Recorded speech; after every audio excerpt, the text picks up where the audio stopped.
Hello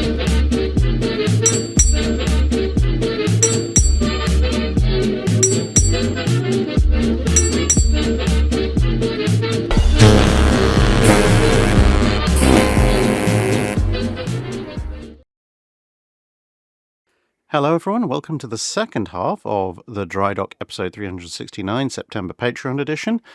And, well, as I said in the previous one, if you're listening to this, I'm either on fire somewhere in the Arctic or finding out if I really am big in Japan. So, let's continue with questions in any case. TST1987 asks, would a German 15-inch armed large cruiser, i.e. 4 guns and 2 twin turrets, a true pocket battleship, be effective as a commerce raider in 1939? Was Admiral Fisher right again, but ahead of his time with the original form of the Courageous class, but with them fulfilling a different role under a German flag? Personally, I don't think it would quite work, for a few reasons. Firstly, the fundamental concept behind the Deutschlands, which essentially is what this is based on, is a little bit flawed. You know, you've got the whole thing of they're faster than anything that can kill them, and they can kill anything that can catch them, as long as you please pretend that the battle cruisers don't exist. Well, the River Plate kind of showed up that problem in as much as, yeah, one cruiser can't kill you, but there's more than one cruiser that can come after you. So essentially what the Germans, at least from a facing off against enemy craft with their Panzerschiff had done was create the battlecruiser paradigm without the key element of speed. Because, you know, if Fisher had invented the Invincible class, but had made them 21, 22, maybe even 23 knots, then yeah, sure, they could have killed an arbitrary number of armoured cruisers that happily stayed at range, but they wouldn't have been fast enough to get away from 4 or 5 armoured cruisers that could mob them. And when you consider the average speed of the armoured cruisers, it's more like the Invincible class maybe only doing 20 knots. So that is the fundamental breaking point. And ultimately, you know, the ships that came after the Graf Spee were kind of the lightweight editions of 6-inch and 8-inch cruisers in the Royal Navy. It could have been 2 towns and a county, and the whole thing would have been over a lot faster. And with this theoretical form, where essentially you're replacing 11s with twin 15s, one, you're only going to get one good ranging salvo off, which is going to complicate accuracy matters if your enemy manages to position themselves ahead or astern where you can't get both your turrets pointed at them. Whereas one of the things that did work with the Panzerschiff, again as shown at River Plate, was that you could engage one target with one triple turret and one target with another, because 3 guns is just about enough to get decent ranging. And then you'd have the other problem that the Courageous class faced, which is if you try and put 15-inch guns on a, relatively speaking, small and lightly built hull, you are going to have serious problems with blast effects and so forth. So, yeah, unfortunately, I don't see a 15-inch armed large cruiser with just 4 guns really working out. I think the only way you could really make the idea work would involve A, making the ship fast enough to actually either outpace or at least keep pace with heavy cruisers, which would mean a minimum speed of about 33 knots, which is going to cause all sorts of interesting things if you want to keep the thing armoured against 8-inch shells. And of course the Panzerschiff weren't, but you'd need to up armour it as well. So you're looking at a ship that is proof to 8-inch shells, can go at least 33 knots, and can carry 4 15-inch guns. At that point, the ship has grown to such a size it's not really a large cruiser anymore. And then you run into the problem of concentration of firepower, because as I said, having a twin fore and a twin aft, there are a lot of scenarios where you're only going to be able to engage with one turret, which is going to be a problem, but you can't concentrate the firepower in a quad turret, because a quad 15 is going to be massively too big for any ship that even wants to make a pretense of being a cruiser and not a capital ship. But equally, if you do a super firing pair of twin turrets, if you put that super firing pair forward, then great, you've got a nice little offensive large cruiser, possibly. But then if at any point you need to run away, you can't run directly away from your opponent, which is the most efficient course, without being completely unable to return fire. Whereas if you put both turrets aft, then, well, what are you going to do for attacking? Gunnery Officer asks, what if the North Carolina-class battleships didn't have the vibration issues they experienced after launch and commissioning? Or at least the problem was solved very quickly. Would they then have been sent to the Pacific in late 1941 and escort the early carrier task forces? Possibly, but there are a few caveats that might mitigate against it. The single biggest one is the US fuel situation. They've got plenty of fuel at Pearl Harbor, but they don't have a lot of fast fleet oilers to keep up with the fleet, and battleships do eat a lot of fuel. So given that both Washington and North Carolina commission in spring 1941, it's possible if they have a kind of an expedited set of sea trials that go really well, then it might be, let's say, autumn, or in American terms, fall 1941, at which point the US is still at peace, and they may very well send them over to the Pacific, and if for no other reason than to allow more of the Colorado class to head back for refits, which does lead to the rather interesting potential of both of them actually being at Pearl Harbor on December 7th, 1941, which obviously wouldn't be ideal. But if their sea trials take a little bit longer, and perhaps they're either preparing to deploy to the Pacific or in the middle of sailing when Pearl Harbor is hit, then I think a fairly quick assessment of what the US fast oiler situation is would probably result in them being retained in the Atlantic for the short term until more fast oilers could be brought online. GFDX asks, during the Battle of Jutland, HMS Lion almost suffered the same fate as Queen Mary and Indefatigable. What if things had gone slightly differently and Lion did blow up at that point, with a large loss of life, probably including Beatty himself? Who would then assume command of the battle cruisers, and what different actions might they take that could influence the outcome? This is actually a really interesting question because there are 3 other admirals present in the battlecruiser fleet, but their positions are almost inversely proportional to their usefulness when you rank their command chance by seniority. So allow me to explain. In the lead element of the battlecruiser fleet, you have Sir Osmond Brock, who is a rear admiral at this point. He's aboard HMS Princess Royal. So he is the most proximate to Lion if she goes up of the 3 admirals. And of course, Princess Royal is a fast modern battlecruiser. So in theory, he is the best place to take up the baton of Beatty. However, he is also the least senior of the 3 admirals, having only been made a rear admiral in 1915, the year before. Then you have the man whose picture accompanies this question, Sir William Pakenham. He is more senior by 2 years. He's made a rear admiral in 1913, and he is aboard HMS New Zealand. So he is part also of the battlecruiser fleet. But, of course, with the demise of Indefatigable, New Zealand is the oldest and the slowest of the remaining battle cruisers. Although if Lion goes up, you're talking only about Tiger, Princess Royal, and New Zealand at that stage.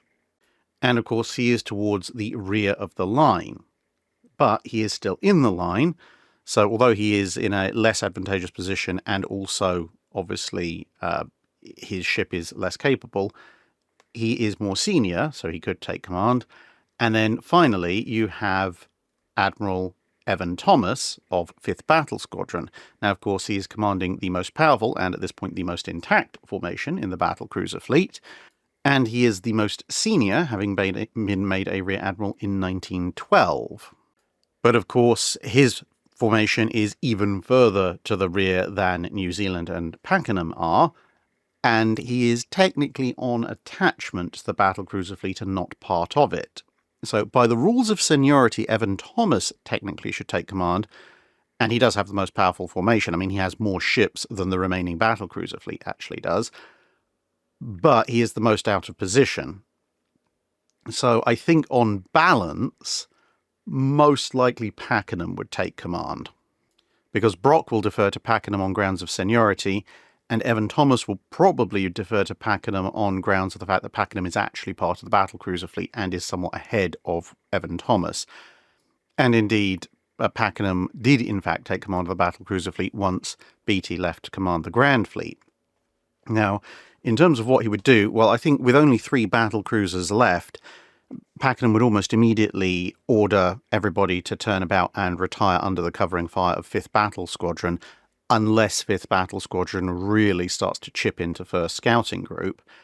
And I think, given that Pakenham has a record of good, solid performance, I mean, he's also one of the Royal Navy observers at the Battle of Tsushima, I think he definitely would start communicating with Jellicoe very quickly, because apart from anything, he's got to explain to Jellicoe why Jellicoe is no longer going to be receiving signals from Beatty. So he would have to tell Jellicoe, well, look, we've lost Indefatigable, Queen Mary, and now Lion, and this is what we're doing, this is what we're facing. I think Jellicoe probably would have had a much better idea of what was going on had Pakenham been in command at that point. Randy Topeka asks, which actual civilian merchant vessel was the most heavily armed as compared to a warship of the same period? Now, the first thing my mind flitted to would be Hanseatic League ships, but then they were semi-militarized, the convoy escort vessels they had. Then I thought of East Indiamen, some of the big East Indiamen, which were pierced for a lot of guns, but when you consult the actual records for the East Indiamen, you find that even East Indiamen that were carrying 30, 40 guns, or at least had 30, 40 plus gun ports, generally were carrying either 12-pounder long guns or maybe occasionally 18-pounder carronades. So they might be carrying the number of guns, or at least the gun ports, not necessarily the number of guns, of a 5th rate or a small 4th rate, but they're carrying guns of the throw weight of a 6th rate, so that wouldn't count so much.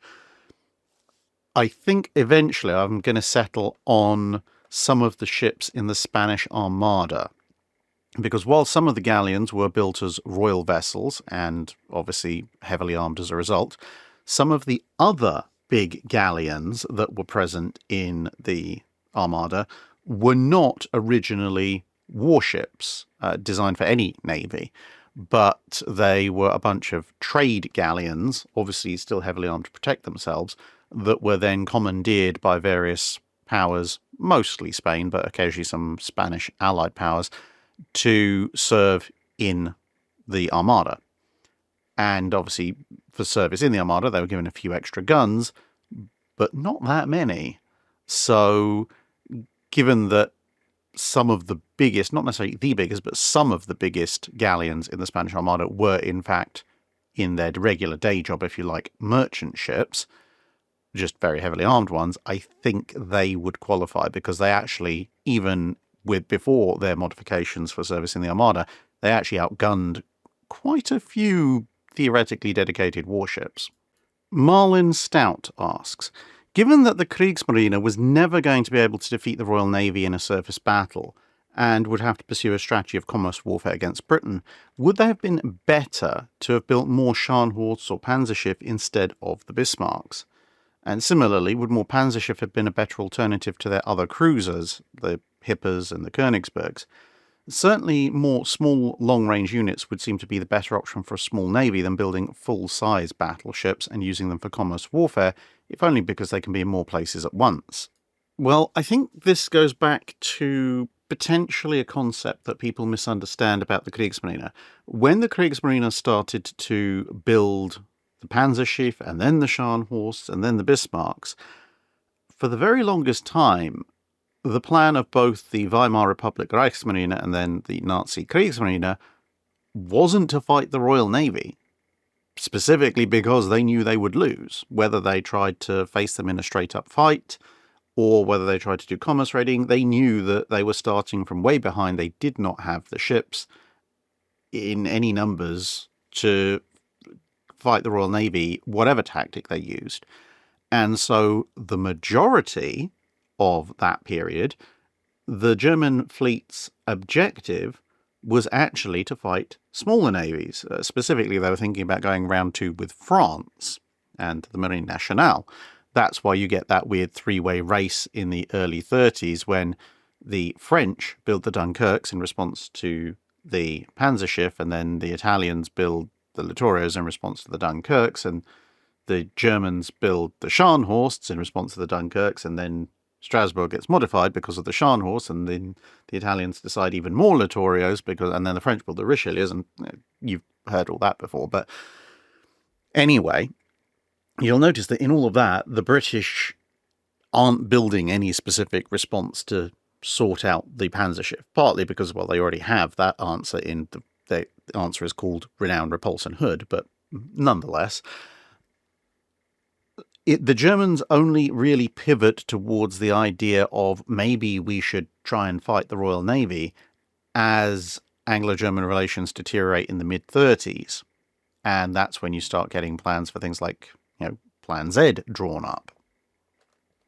Now, referring to a question in this Patreon Drydock that we've answered earlier, I don't think the Panzerschiff would have been a better alternative because of their slow speed.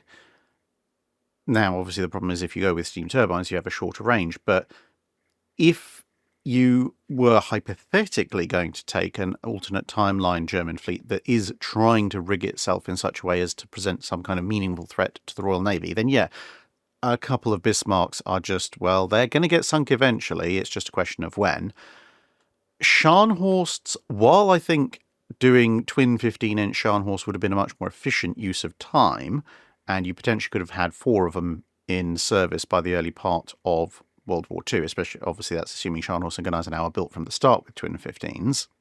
If you were specifically aiming for some kind of convoy raider, commerce warfare vessel, then I think actually the ideal type of vessel would have been to start with a Hipper-style hull, or maybe an expanded Panzerschiff hull. Bearing in mind the Panzerschiff are built to 10,000 tons, the Hippers most definitely aren't. And at that point, what I would do is up-armour that hull so that it has protection at medium ranges against 8-inch gunfire. So ideally, you probably want at least a 6-inch belt. And then, because you have a fairly big hull to play with, regardless of whether or not Krupp are going to play ball with interrupted screw breaches or they're going to stick with sliding breech blocks, arm it with 4 triple 8-inch turrets. Give it a bunch of 104mm secondaries for anti-aircraft work, some torpedo launchers because, well, that's a useful anti-battleship punch just in case, and gives you a good way of finishing off recalcitrant merchantmen. And whatever that comes out as, probably somewhere in the region of 18,000 tons or so. Build a bunch of those because it's a heavy cruiser hull. It's substantially more displacement than the average heavy cruiser, but you probably can build a reasonable number of them, certainly a lot more than you can capital ships because you have more slipways capable of taking it. And at that point, you have something that is, and propulsion-wise, if you're going to go with the German triple screw arrangement, have 1 diesel on the central shaft and 2 high-speed geared turbines on the outer shafts, so that you can actually at least match speeds with most cruisers. So you're aiming for a speed of 33 knots. So that gives you range if you're just cruising on your single central shaft, but you've also got the speed to get away from cruiser squadrons if necessary. And what that gives you is a ship that is considerably more powerful than any heavy cruiser it's likely to run into, and has protection against incoming 8-inch shells. Therefore, it can, in fact, deal with any cruiser. Probably actually better than a Deutschland can. And it's got the speed to either get away from or maintain distance from anything that can kill it, because if it's got a top speed of 33 knots, or maybe even 32 knots, then even battle cruisers will struggle to catch it as long as it's already got up to speed.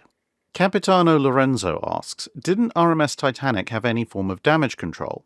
Couldn't the damage have been mitigated with timber or mattresses? I mean, they had over 2 hours, and the overall area of penetration is supposed to be adding up to maybe 12 square feet.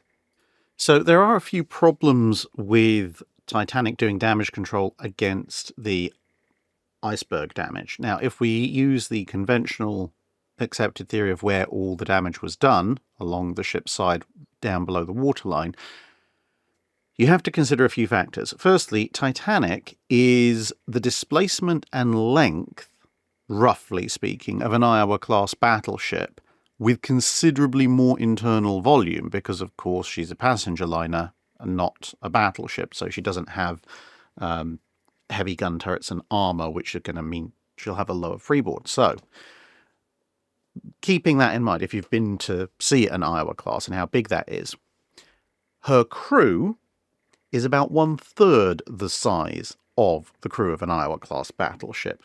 And as I said, they've got to have, that's covering more volume. And of that crew, a chunk are things like cooks and essentially the liner equivalent of airline stewards and stewardesses, who are probably not going to be of all that much help in damage control, to be perfectly honest. They haven't been trained for it.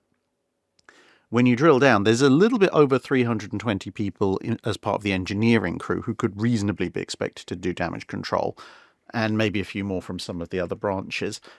But it really isn't a lot. You know, an Iowa class would typically, as far as I can recall, have more people on a single shift down below than Titanic's entire engineering crew. And bearing in mind, obviously, a bunch of them are not going to be on shift. So, with that said, you've got a relatively small number of people who can actually even think about doing damage control in a very, very large ship. Now, you have to look at where that damage has occurred. The majority of the damage has occurred in the forward holds. Nobody's there. So, the flooding is going to have taken, pardon the pun, hold well before anyone of any significant damage control party can actually get in to try and do anything about it. And by the time anyone's mustered to be able to do anything about it, you're talking about holds that are going to be quite deep in freezing cold water, probably no light, lots of cargo bobbing around and potentially getting in the way, and as a result, it's unlikely that you're going to be able to successfully do much in terms of damage control other than freeze to death, and the watertight doors are all shut. Or at least they should be. So essentially, water is going to overcome those holds considerably faster than you can do anything about it, and it's, at least given the knowledge that they have at the time, it's better to just shut the watertight doors and let that happen and worry about everything else later. The damage that occurs further aft, adjacent to the boiler rooms, that is potentially something you can do more about, except for the fact that even there, the majority of the damage, again using the standard damage charts, actually occurs adjacent to the longitudinal coal bunkers. So there's physically nothing you can do to plug those gaps, because you'd have to crawl into the coal bunkers via the hatches, empty out hundreds of tons of coal while freezing cold water is coming up around you, and then, and only then, would you possibly be able to do something about it. So realistically, there's a very, very small amount of the damage that's actually going to be accessible in time to anyone who's in a position to do any damage control. The rest of it, well, the best you can do is close the watertight doors and close the coal bunkers, which is what they do, but it turns out that that doesn't save them.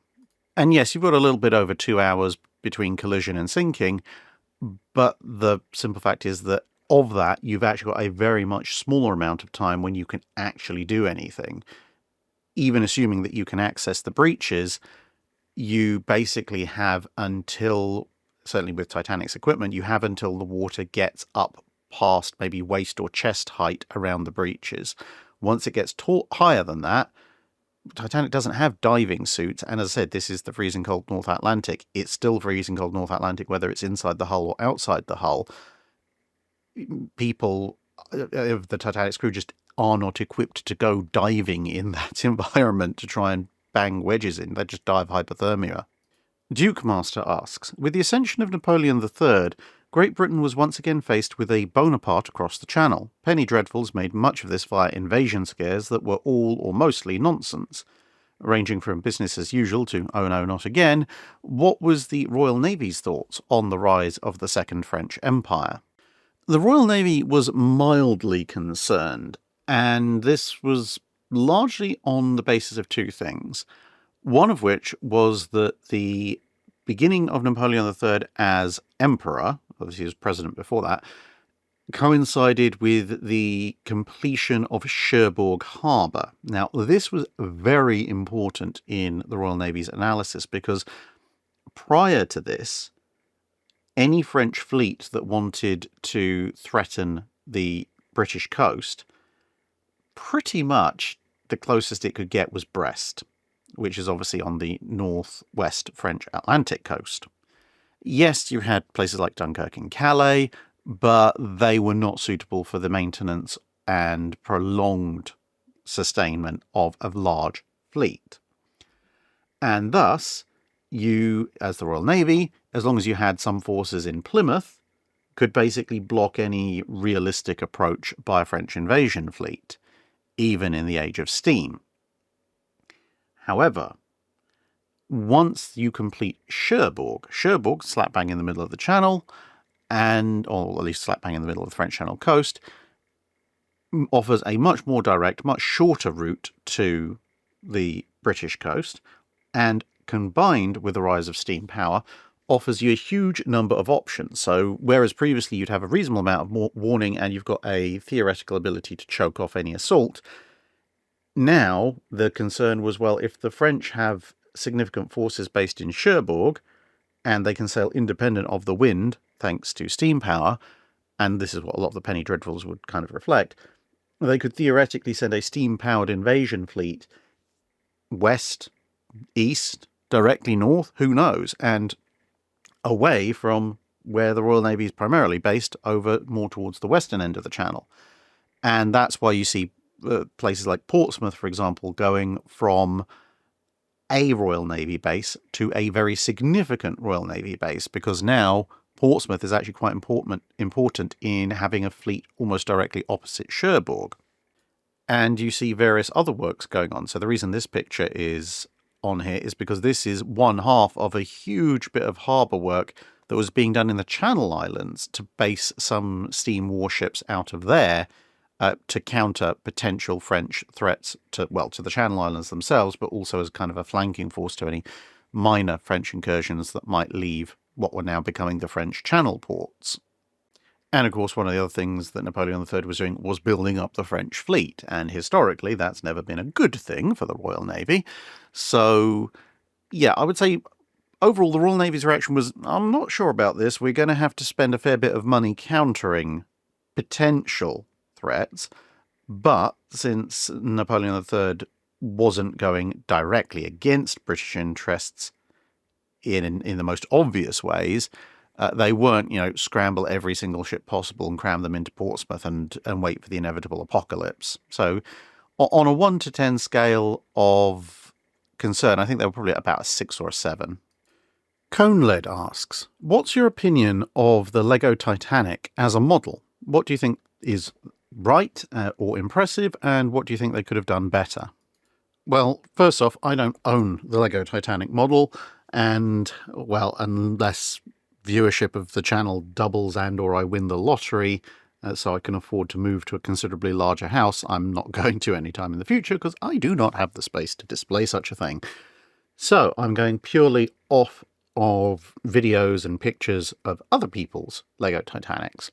So with that said, I think looking at it from an external point of view, I think it's actually a pretty darn good model.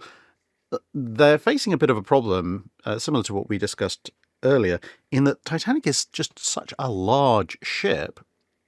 And given the scale of Lego building blocks, if you want to represent the ship, or a ship of that size, in anything other than a mildly abstracted form, you're either going to have to massively downscale it, or you're going to have to make the ship, the model, that is incredibly large. And the model that they made is already pretty big. In theory, if you wanted to do the Titanic to minifig scale, you'd be looking at a model that's about 6.5 meters or about 21 feet long. Now, something like that might be suitable as the centerpiece display in a Brickmania store, but I dread to think how much it would cost. And of course, even people who've got the room to display a 4-foot Lego Titanic probably don't have the room to display a 21-foot Lego Titanic. And Obviously, therefore, compromises have to be made. Like you can see with the bow, there's a bow section made of curved bricks, but then going from the extreme bow to the main width of the ship, they've elected to just use flat bricks set at an angle rather than trying to consistently build it out. So you get this little gap where the flat plates and the bow meet up. And similarly, when you start to do the stern curves. But I think overall, they've done a pretty good job for the scale that they need to be working at in Lego blocks. There's not a huge amount that I could point out and say, oh, this should be improved, because, well, it's very difficult to do. You know, any improvements that you could suggest would be extremely minor. And offset that against the fact that, unlike a lot of Lego ships, these are not hollow models. They actually, as you can see, detach into multiple sections. And they've even gone to the trouble of putting in little boiler rooms and decks and vertical triple expansion engines. So, you know, big kudos for doing that. And the only thing which, personally, I would do for Lego Titanic would be maybe to sell a slightly cheaper, internally strengthened hollow version, so that doesn't have all the fancy stuff inside, so it is just a hollow model, because I can absolutely guarantee you someone somewhere, whether they're using the official Lego one or the cheap Chinese knockoff ones, I think should hollow one of these things out, glue it together, and maybe interface the three sections so that they are actually held together with bricks rather than three independent bits. Put some actual motors and remote control in, maybe a little bit of lead for ballast weight, and make a remote control water-based Titanic in Lego bricks or whatever other bricks. So yeah, basically have a remote control brick-based Titanic that you can sail around. And if someone hasn't done that already, they really need to. Farender Ritter asks, throughout the formation of the British Empire, how would the Royal Navy secure or influence the acquisition of what it considered to be prime naval sites, or get Parliament to build up said sites like Gibraltar and Malta? Was it down to a bit of luck, foresight, or both? It's a mixture of both, with more foresight coming in the further along in the British Empire you go. And the reason for this is, essentially, as I've explained in some earlier videos, the early stages of the British Empire were almost accidental, in that British ships would go out to trade. There would be a often quite literal cutthroat trade environment, and sooner or later the shooting would start, and then the merchants would complain that, hey, we can't make a ton of money because people keep trying to kill us, whether that be the locals or very often other European powers who didn't want their trade cut in on, at which point the Royal Navy would show up and essentially say, oi, knock it off, and if you don't knock it off, then we'll make you knock it off. And a lot of the time people wouldn't knock it off, and then suddenly the British now own a distant chunk of the world they probably didn't actually want to own, but, well, it allows them to peacefully trade, which was kind of the main point. Obviously, as the empire evolves over time, especially towards the latter part of the 19th century, territorial acquisitions get more and more deliberate, but that's a completely different matter for a different video. And so when it comes to prime naval sites, usually choke points, what you tend to see is, especially in the age of sail, when to a certain extent you can go for a very long time and a very long distance without necessarily needing a nearby port, the Royal Navy will normally not proactively target choke points and prime naval sites overseas, but what will tend to happen is sooner or later they'll end up at war with somebody, and then either there'll be a very useful prime naval site nearby and someone will go, oh, we should establish a base here, and then it kind of sticks, or more often, someone else already has a base of some description there, which gets very annoying because it's sitting right on a choke point. And this is kind of how the British end up in control of South Africa, because South Africa originally was a Dutch colony. But then during the various Anglo-Dutch wars, of course, the Dutch were using it as a base from which to attack British shipping. And eventually the British got annoyed enough, they went, okay, right, we're taking that. And then they're like, oh yeah, this is a really handy spot to, well, surprisingly, interdict everybody else's shipping and make them pay taxes and make money from people dropping in to get food and water. So we're keeping it.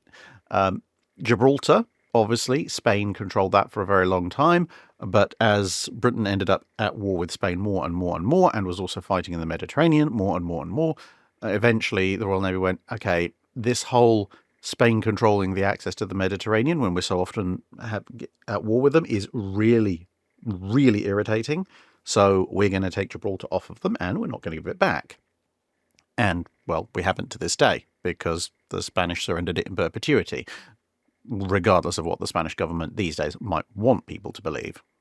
Malta, likewise, was acquired during the sort of Napoleonic-ish era wars, so the late 18th century wars with the French. The French had it, and, well, it sits very nicely in the middle of the Mediterranean, and the British eventually said, well, you're being very irritating fighting us, so we're taking that off you as well. But once they had these key sites like, Cape Town, Gibraltar, Malta, later on Alexandria with the opening of the Suez Canal, etc., etc., once they had them, the Royal Navy was pretty quick to start to upgrade them because they recognised their value. Otherwise, they wouldn't have put all the effort into taking them in the first place. So once they've actually got these key choke points, Bermuda being another one, then they would start to petition Parliament and say, hey, well, look, we spent all this money getting this thing. It would be a real shame if someone came and took it back. So we need to improve its fortifications. We need to improve its defences. And as part of that, we need to improve its naval infrastructure so we can base fleets out there so we can exert control and then everybody can trade happily in peace, but mostly us.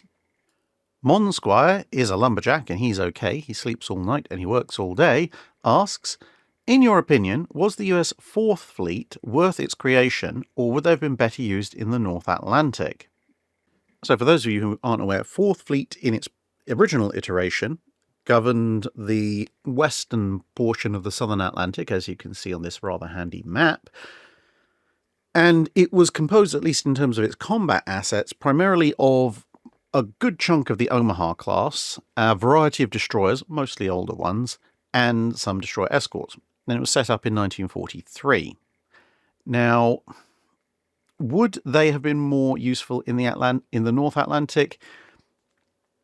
In theory, obviously, even in 1943, the Battle of the Atlantic, mostly up in the North Atlantic, was pretty hard going.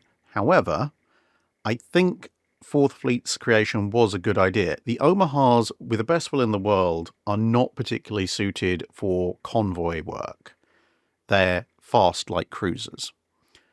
They're not particularly good at anti-sub work either. So, given the number of escorts available in the North Atlantic, including, of course, deployments from the US Atlantic Fleet and Home Fleet if a big German surface raider was out there, I think having the Omahas running around the Southern Atlantic, looking out for the occasional Hilfskreuzer and so forth, was a much better use of their time, because that's the kind of threat they could relatively easily deal with.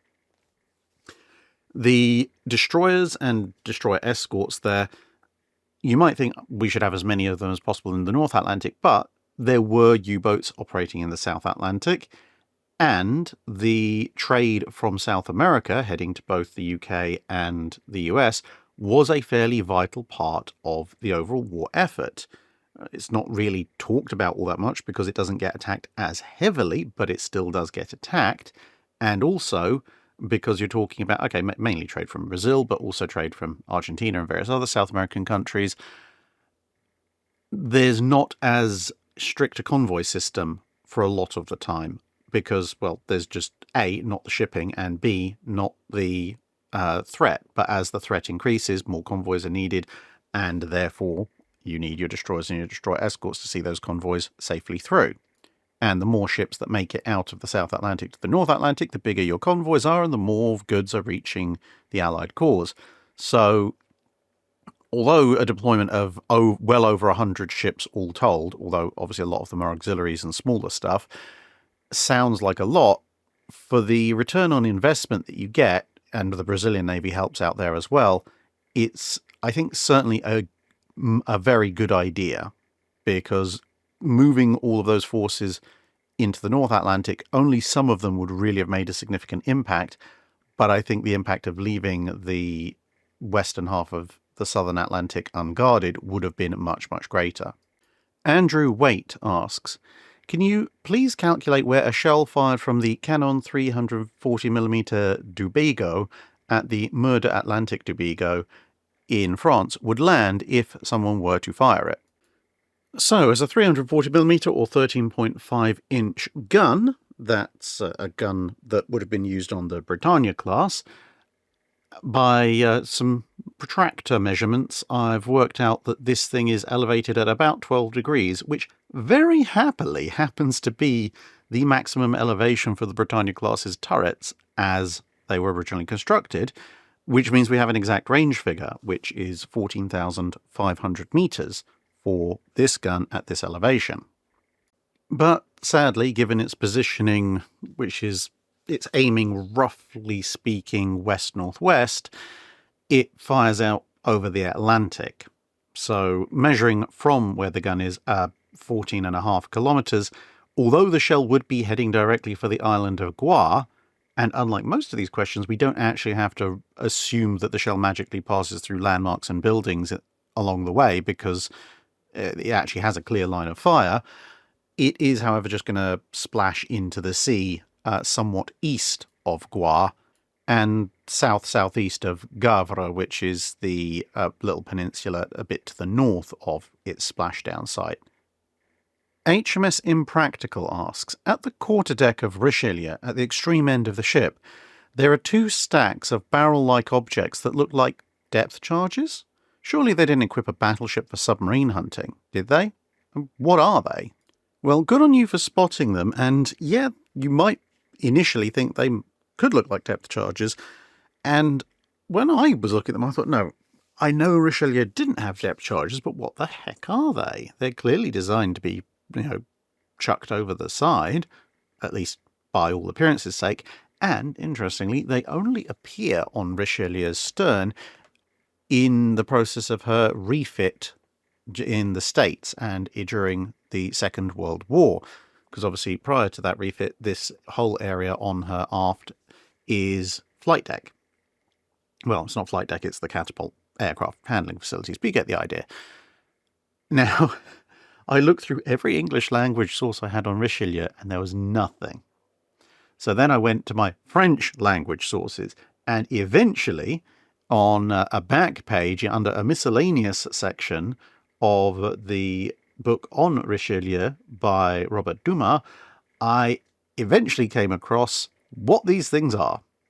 These are smoke bottles, smoke generators, so basically designed to shield the ship from visual spotting, so they can be lit off or they can be lit and ditched to create a smoke screen behind the ship.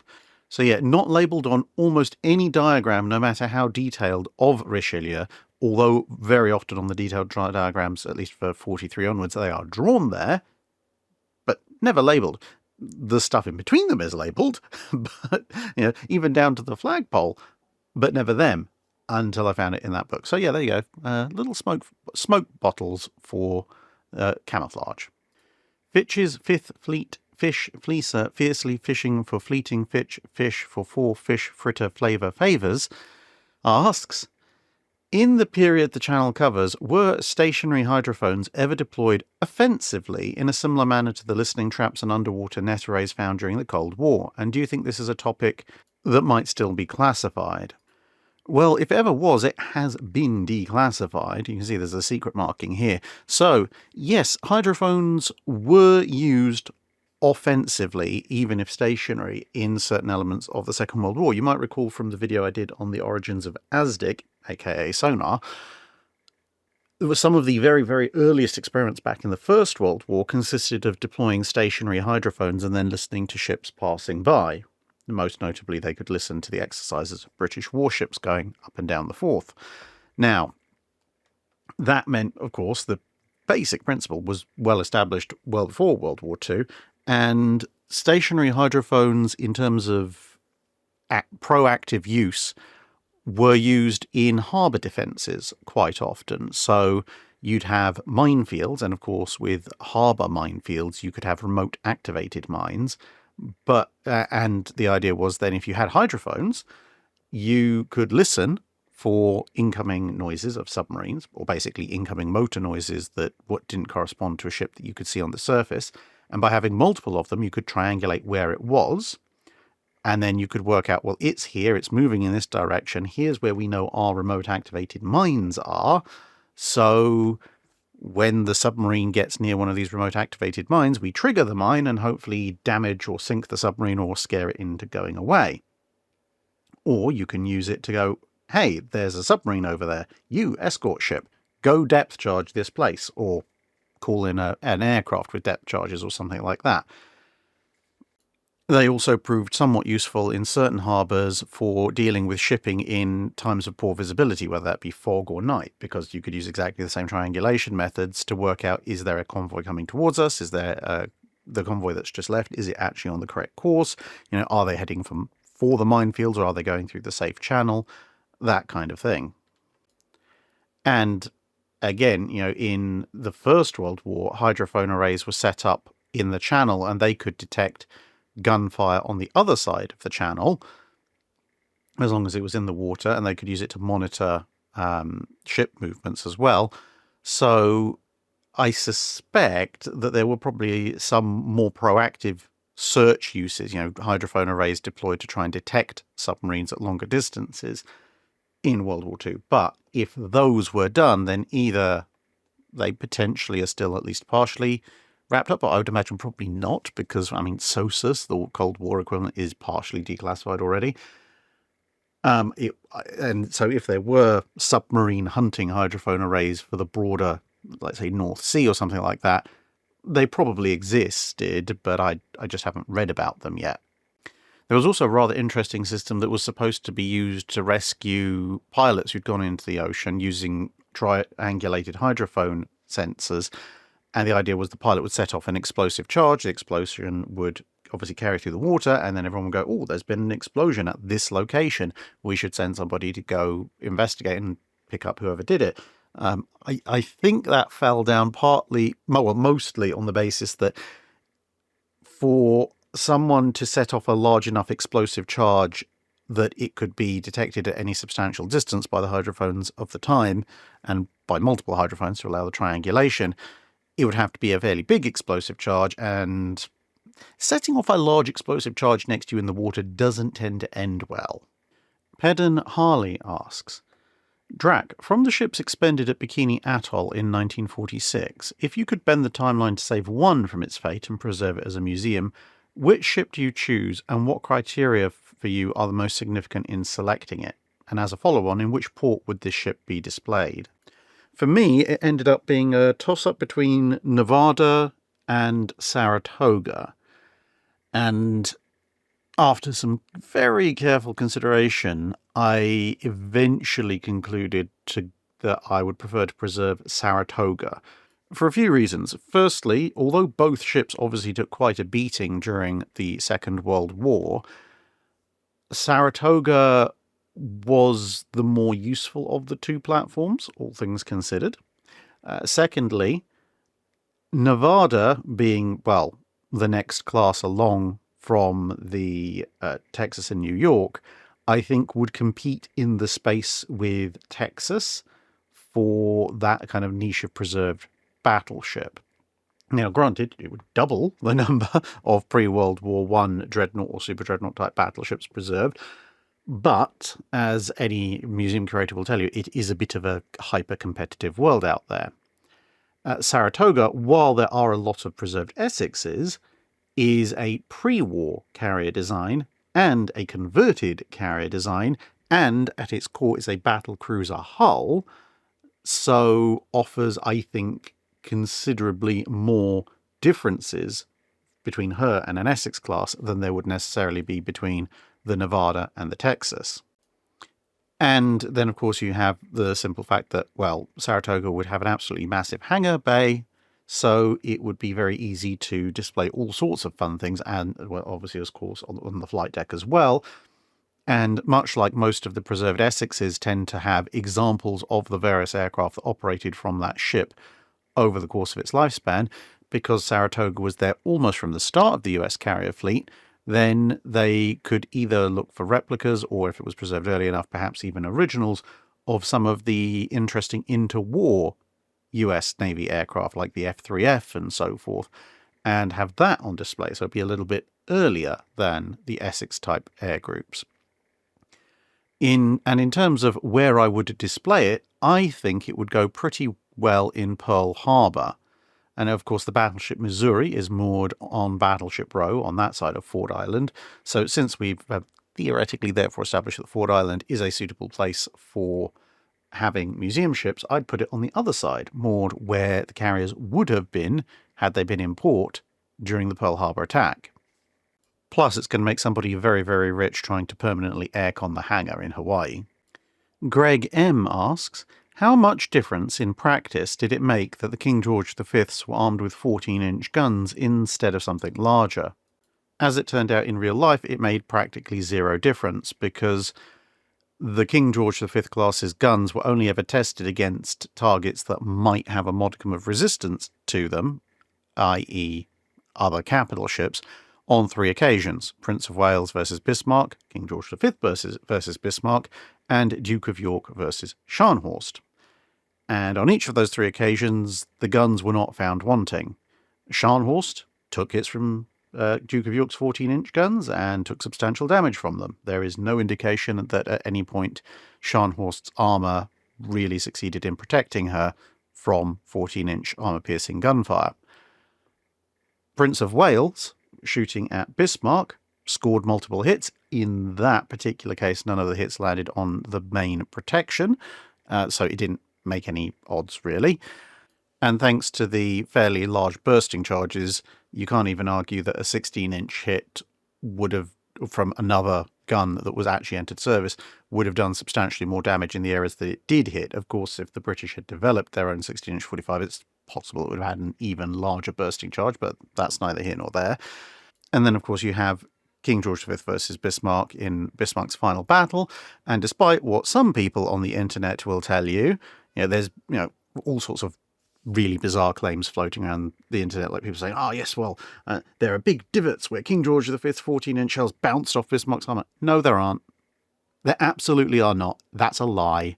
Go and read the dive reports from the wrecks, especially, obviously, the Cameron report, which I did a whole video showing what the report actually says versus what people on the internet claim it says, and you can still download a copy from a link in the description of that video. And you'll see that where 14-inch shells can be confirmed to have hit heavy armour on Bismarck, the 14-inch shell won the fight. So, yes, in theory, at longer ranges against sloped armour or fighting Yamato, in theory, the 14-inch gun may have struggled, where a 15 or 16-inch gun may have done better. But in practice, the King George V were never asked to fight those targets. So for the targets they did fight, the 14-inch gun did just fine. Lord Druken asks, can you describe some of the benefits placing an early monitor's pilot house on top of the turret provides? Now, he goes on to mention one possible benefit, which is it clears your forward arc of fire, which is absolutely true. However, there are a number of other advantages. Firstly, you have a point of view that is more than 2 feet above the waterline, which means you can see further, which is normally held to be quite useful when you're trying to steer something, especially when that something is a relatively ungainly monitor. Another advantage is related to being at a higher height. It means that you can actually safely navigate your craft in weather that isn't a mill pond. Because, of course, we know Monitor went down in a storm, and part of that was caused by leakage. So a pilot house with its viewing ports and everything in the deck is a very easy way to get water on board in anything other than a flat calm. Whereas stick the pilot house on top of the turret, and, well, if waves are routinely lapping over the turret in significant quantities, you probably have bigger problems than the water that's coming through that pilot house. Another issue is that you can make the pilot house bigger, because if you look at Monitor's pilot house, it's basically a head and shoulders box for the poor chap who's standing underneath it, which is very uncomfortable and offers a very limited field of view. Whereas, as you can see with this somewhat later Monitor, the Dictator, you can actually get a quite bit larger pilot house stuck on top of the turret, and therefore you can get a much larger view, and it's much more comfortable to operate from. There's also one other benefit, which is command and control, because you can, now that you've got sort of a proto bridge, obviously the structure that you can see on top of the turret here would mostly be taken down, except for the pilot house in actual combat. But assuming you're doing command, control, and navigation from there, you can much more easily relay information to the men in the turret, such as, hey, there's an enemy ship off the port bow. I'm going to steer towards it, so that they can make ready their guns at the appropriate bearing, as opposed to having to duck out of your pilot house, yell at somebody nearby, and get them to relay the information back to the turret, which is what would happen in the first setup of Monitor. Lord Quack, King of the Ducks, asks, the US Navy handy billy pumps were critical pieces of damage control equipment for saving ships. However, they were also gasoline-powered, gasoline being famously extremely flammable. How did US Navy ships store sufficient amounts of gasoline nearby to the pumps to ensure they had enough to operate for long periods of time while still making sure they weren't increasing the risk of fire all over the ship? Presumably, they couldn't rely on a centralized fuel distribution system to be working in the event of battle damage, so they'd need to have fuel for the pumps, or the pumps would be useless. Was there a special armoured and flame-proof fuel locker that was scattered through the ship, or was the risk of a gasoline fire just worth taking to ensure the pumps were able to operate? So most pumps would be stored at damage control stations, which are, in and of themselves would have a small degree of protection, whether just through being in an enclosed area, which obviously would mean additional steel for stuff to get through, or, damage control lockers and perhaps even the full damage control stations. So there's a modicum of protection there. Plus, you don't actually need a huge amount of gasoline to get these things to work. So the standard issue handy billy, like this one you see here, it has a 1 gallon fuel tank, and that tank can make it run for an hour. Now, apparently when they were sold to the US Navy, each one came with a 2 gallon tank to help, as in a separate 2 gallon storage tank, which you could use to top it up. But I think, broadly speaking, what you would do is you would have the handy billy tanked up, so it would have its 1 gallon of gasoline, and that would give you about an hour's worth of pumping. And then most of the other gasoline aboard the ship would be secured in either specialist storage areas close to amidships, or very often when you look at the layout of some ships like the Iowa class, very often any gasoline that was stored would be stored at the extreme ends, which also, considering that most US ships, apart from some of the cruisers, used fantail launched aircraft, helped bring the aviation fuel close to the aircraft in question. So if you have a handy billy and you kick it on, it will run for around about an hour at full pelt, which is pretty good for damage control purposes. You don't necessarily need to have any other gasoline immediately to hand, and the tank in the handy billy is, of course, yet another layer of protection. Now, of course, it's not going to stop a shell coming in and blowing it up, but if a shell does come in and blow it up, you've got a lot more problems than the gallon of gasoline, which will probably have been vaporized in the explosion. And if you need more, well, that's when you go to various assigned, more protected areas where you could find canisters of gasoline to top it up. And you actually see exactly this kind of thing crop up in instance like, say, the Bunker Hill when she's hit, or the Franklin.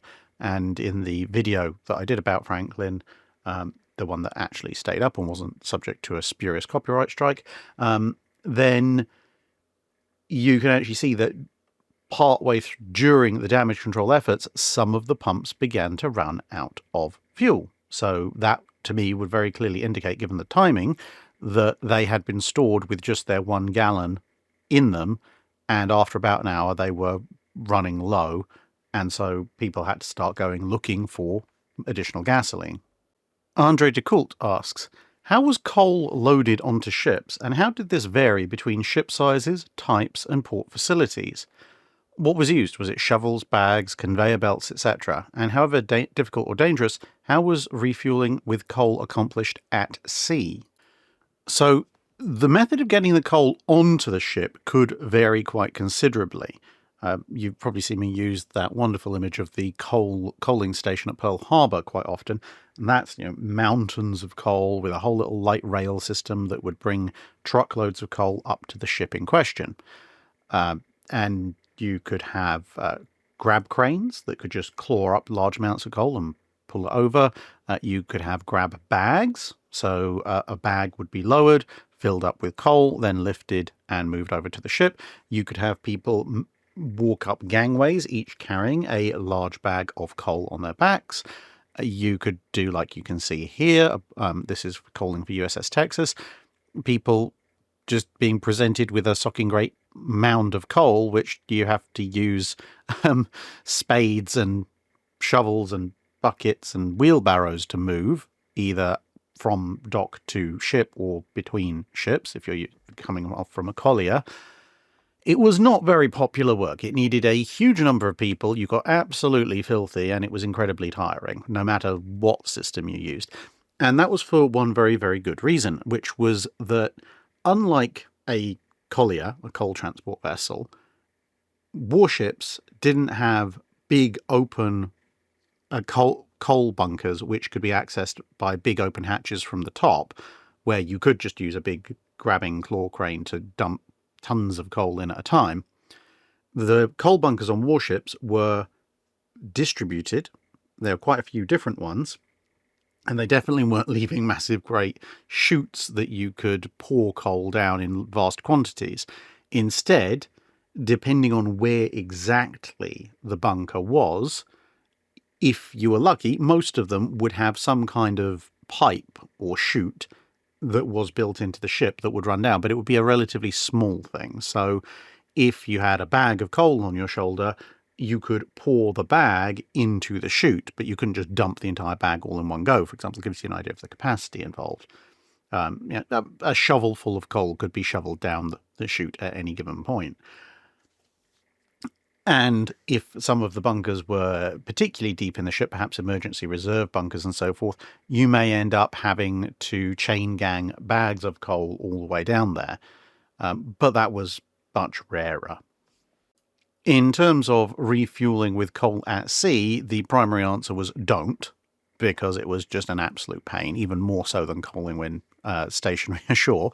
So recoaling at sea took two forms, both of which were relatively uncommon, but one was much more common than the other. The more common of the uncommon was to meet a collier in a sheltered bay. So both ships would then become stationary, moored alongside each other, and coal would be transferred via crane, usually in bags or in small lots which could be dumped on the deck and then shoveled. So pretty much like you would do ashore, except with everybody bobbing around. And this is another reason why coaling was really unpopular, because the coal dust got everywhere. Once you'd finished the exhausting process of coaling, you would then be asked to clean yourself and the ship up from all the coal dust. There was a very, very limited set of circumstances where ships would recoal at sea. But if you think refueling at sea with oil is difficult, where you have to practice station keeping a little bit off from each other with hoses passed across, recoaling at sea is even worse, because when you're recoaling at sea, you have to crane across bags of coal, which generally means you have to be somewhat closer than ships that are refueling with oil. So this would usually be done at pretty low speeds, just maybe above steerage way. And again, unlike oiling, it's not a case of bring oil hose across attached to input, pump oil. It would be a case of, right, a whole bunch of people have got to, on the collier, they've got to get the coal into bags and secure them to whatever crane or derrick you're using. That then has to be swung across without being dropped into the sea onto the ship that's receiving it. Someone at the other end, or a group of people, has to detach those bags. Then another working party has to haul those bags over to where the coal chutes are, and either them or someone else has to start dumping that coal down into the bunkers. And quite often, you might also have to have people in the bunkers to distribute the coal, because obviously if the coal comes all rattling down one chute, it's all going to build up at the base of that chute. And if the bunker is of any particular size, you're going to need people to move that coal around so that you just don't end up with a tiny little pile under the chute feeling very sad for itself and then the chute gets blocked. Rodney McCoy asks, if air-to-air combat is thought of as a 3D environment, I was wondering, could the Thatch Weave be used by Star Trek Federation Starships as a defensive manoeuvre? I think it would very much depend who they were under attack by. Now, obviously, Star Trek is set in space, but a lot of the ships seem to manoeuvre suspiciously as if they were in an atmosphere. Nonetheless, the reason I say it depends who you're under attack by is because the Thatch Weave is predicated on mostly the idea that somebody who is chasing you has fixed forward-firing guns, and by manoeuvring, you can evade those guns.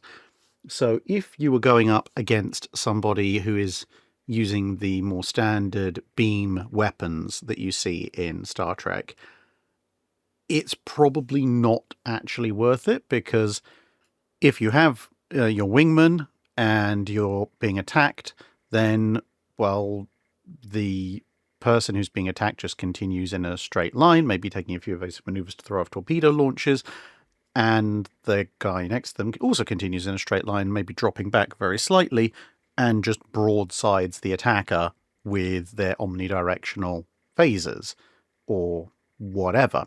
However, there is a remarkably large, actually, subset of Star Trek ships that tend to have more fixed arcs of fire. So typically a lot of the smaller non-Federation ships, Klingon birds of prey, Jem'Hadar fighters, even though Jem'Hadar fighters have a polaron beam weapon, they only seem to use it in a very narrow forward arc. Obviously the Klingon birds of prey, they have those big fixed forward disruptor cannons. Even to a certain extent a Negvar. I mean, a Negvar has, and a Vorcha also, they do have 360-degree disruptors, but they also have some fixed forward guns. Romulan warbirds, for all the fact that they're the size and maneuverability of a barn, seem to really love their forward-facing Alpha Strike, and so on and so forth. So in the event that you are being pursued by somebody who has a very forward-heavy fire arc, then at that point, yes, a Thatch Weave could, in theory, be useful. But again, if you are a typical saucer-equipped Federation starship, just broadside them with your phasers. You don't have to do the weave. But if you are a Federation ship that, or a pair of Federation ships that does similarly have a rather fixed forward arc, like, say, a Defiant class, or there's something that is particularly useful in your forward arc. So you might have your 360-degree phasers, but perhaps even the Enterprise E and your quantum torpedo launchers are pointing in your forward arc. Then the Thatch Weave might be quite useful, because a basic weave would allow you to, in theory, at least throw off some of your pursuing opponent's attacks. So your aft shields would be preserved long enough for your wingman to sweep around and deliver a full Alpha Strike to their starboard shields. And in theory, assuming that you are a sensible starship and you have obviously been firing your phasers and your aft torpedo tubes at the person who's pursuing you, then they may have redirected energy to their forward shields, and so your wingman coming in and blitzing their starboard or portside shields might actually manage to get through, because those shields will be weaker because they've been diverting energy from them. Nietvitz Gdansk asks, I've heard from one naval historian that Prince of Wales and her crew were covered with infamy. After the Battle of Denmark Strait, the ship was known as the ship that escaped from battle. Due to the aggressive tactics of the Royal Navy, and some cases like Admiral Trowbridge in the First World War, this seems likely in my opinion. They also claim that Churchill chose this ship to meet Roosevelt to show others that the Admiralty trusted the vessel and its crew, but that it didn't help very much. This reputation is supposed to have lasted until her sinking, which obviously took that away. Are you familiar with this situation? I think covered with infamy is probably a little bit too pejorative. Prince of Wales's crew were not seen as cowards or anything like that. They fought Bismarck, they hung on, they continued to engage Bismarck pretty much until they were told they needed to head on home. However, there was a certain degree of negativity associated with Prince of Wales from the perspective of the rest of the Royal Navy, and in some ways, especially to a sailor, that was actually worse than perceiving the crew as cowards, which I say they didn't. What she was perceived as was unlucky. Because, of course, she'd gone up against Bismarck. She'd not sunk Bismarck, and the extent of the damage she'd done wasn't known at the time. And she'd lost Hood while in company with her. And while part of Force H in the Mediterranean, just before she went to the Far East, there had been a supposed potential confrontation with the Italian fleet, which everyone was spoiling for. And I mean, you had Rodney and Prince of Wales with Ark Royal as backup, so it was probably one of the stronger teams the Royal Navy had been able to put out to face off against the Italian fleet, and nothing happened. So her battle history seemed to be either losing ships next to her or just failing to encounter the enemy. So seen as unlucky, with a recently promoted admiral aboard, Repulse's crew, particularly when they self-said, are supposed to have thought, oh, well, we're not really happy about this, because Royal Navy sailors, any sailors really, if there's one thing that they definitely would want to avoid, it's sailing with an unlucky ship in company. As far as claiming that Churchill chose the Prince of Wales to meet with Roosevelt to show that the Admiralty trusted the vessel and its crew, I'm not sure about that, to be perfectly honest, because if you look at the scheduling of matters, the voyage that Prince of Wales undertook to go to the Atlantic Conference, that was all incredibly heavily secretive. And then when you look at the operational status of the various Royal Navy capital ships, Prince of Wales was just finishing up repairs after the Battle of Denmark Strait, so she wasn't assigned to anywhere. So it made sense to use her, because if enemy intelligence, either by physical methods, aerial recon and stuff, or by spies, was keeping an eye on the various deployments of Royal Navy capital ships, and then one of them disappeared off its station, well, that could be a very clear indication that something was up, and maybe that's something that needed to be investigated. Whereas if Prince of Wales finishes up her repairs in Rosyth and then heads off into the wild blue yonder, well, that would seem like part of normal operational procedure, and I'm sure we'll find out where she's going at some point. Of course, if she is actually taking Churchill across the Atlantic to this hyper-secret conference, that gives you a leg up in the intel department. So I think that's the primary reason why Prince of Wales was chosen for that particular mission. Now, I'm not saying that Churchill, as a former First Lord of the Admiralty, wouldn't have been completely unaware of how Navy sailors saw particular ships, so he might have thought, it would also be useful to show that, hey, this ship can go across the Atlantic and back with the Prime Minister on board and not sink, or otherwise have something disastrous happen to it, which might dispel some of its reputation. But I think if that was the case at all, it would have been very much a subsidiary thing, as opposed to the operational realities of exactly which ship was most suited for a secret deployment. Gabriel A. Hawkins asks, historians have explained the Dreadnought race as a product of Hegelian nationalism, Mahan's view of sea power, and the interjection of a technology that rendered previous ships obsolete. Putting aside that Mahan's views were more complex than most realise, I've always been amazed why so little has been attributed to Tsushima.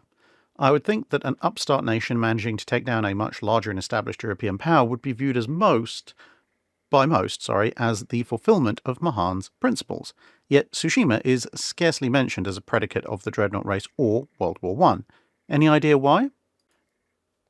Opinions vary on that, but some of the arguments that I've heard presented, which I find more compelling as to why Tsushima doesn't figure quite so highly in the Dreadnought race as you might think that it should, although mentions of Tsushima in period literature are a bit more common than perhaps we perceive them to be now. But in any case, one of the reasons is that while Tsushima, at least in form of decisive battle, does seem to indicate that at least a surface reading of Mahan's doctrine is correct, it would be seen at that point as Mahan's doctrine is the thing that was correct. Tsushima is merely a validation point that shows that this is the case. But the key thing then is to keep going with the Mahanian doctrine of fleet construction and conduct, rather than making Tsushima in and of itself something to, idolize. Another issue is a little bit more complex, and it's to do with perceived power levels and a little touch of racism as well. Because you see, for the Royal Navy looking at Tsushima, obviously the Royal Navy is the big, large, established European power if it's facing off against someone like Germany. So that would theoretically put them in the position of Russia. So for the Royal Navy looking at Tsushima, they're going to primarily take away two lessons. Firstly, the Russian fleet is built with quite a lot of French influence. The Japanese fleet is built very heavily with Royal Navy influence. Technically speaking, the Japanese were the underdogs and they won. So the Royal Navy first is going to go, right, well, clearly our methods of ship construction and crew training and battle practice are the superior ones because, hey, a smaller force was able to beat a bigger one very decisively using our methods. So kudos to us and have the band strike up Rule Britannia. The other thing is, of course, the Royal Navy had first-hand experience via Dogger Bank and so forth of just how helplessly inept the 2nd Pacific Squadron had been when it had left the European side of the world. And so if they were taking any lessons away from the Russians, it was don't be like the Russians, at least at sea, which, to be fair, is a pretty good lesson to learn generally speaking. The poor old Russian Navy hasn't had the best run of luck in the past, 2 centuries, outside of occasionally beating up on the Turks, but everyone did that. And so the only other people who are going to be looking at Tsushima for lessons potentially are going to be the upstarts, Germany, or maybe France, considering that France is it's not really an upstart naval power, but it's certainly trying to claw its way back up to strength after the wibble of the Jeune École. So, particularly for the Germans, this is where the sort of the racism problem comes in, because for the Germans to admit that there was anything they could possibly learn from the Battle of Tsushima, bearing in mind they're not allies with the Japanese, so they don't have any pre-existing friendly disposition to them the way that the British do with the Anglo-Japanese alliance. And they also don't have any skin in the game because it's not German tactics or German ships involved on either side. For them to then turn around and say, yes, well, clearly we can learn from the Japanese as to how to fight a stronger power and win, would be to admit that they had something to learn from an Oriental race. And they weren't going to do that. So they could take a look at some of the objective lessons of Tsushima, but as with World War II as well, the simple fact that the Japanese had a different skin colour to them made it very difficult for various navies to accept any particularly in-depth lessons from them on Tsushima. And let's face it, this wasn't limited to white Europeans. You'll just look at what the Chinese were writing about the Japanese before the 2 Sino-Japanese wars. The Chinese were absolutely convinced, especially in the run-up to the first Sino-Japanese war, that, well, the clearly superior Chinese have the mandate of heaven and we are completely separate people from the Japanese, therefore we are superior to them, we don't need to learn anything from them. Oh, why have they set our fleet on fire? How annoying. Oh well, time to disintegrate into a massive internal war where tens of millions of people will die. Clearly that is the acceptable solution.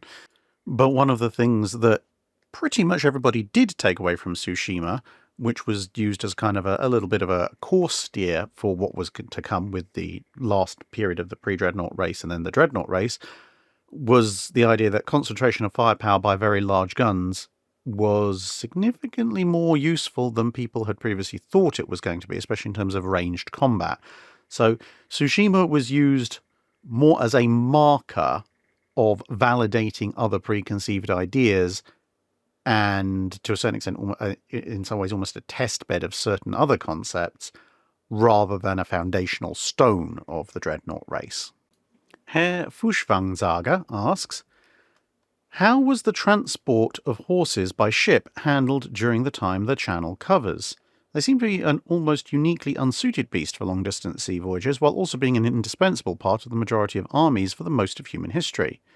Did expeditionary forces bring their own animals, or did they acquire them locally? Well, the question of how do you transport horse in the time period the Channel covers directly correlates with the question, how much do you like being kicked in the face by a megafauna? If you do not wish to be kicked in the face by a greater than 1 ton animal that is very angry and or distressed and or both, then you need a specialist horse transport. And such things did exist, believe it or not.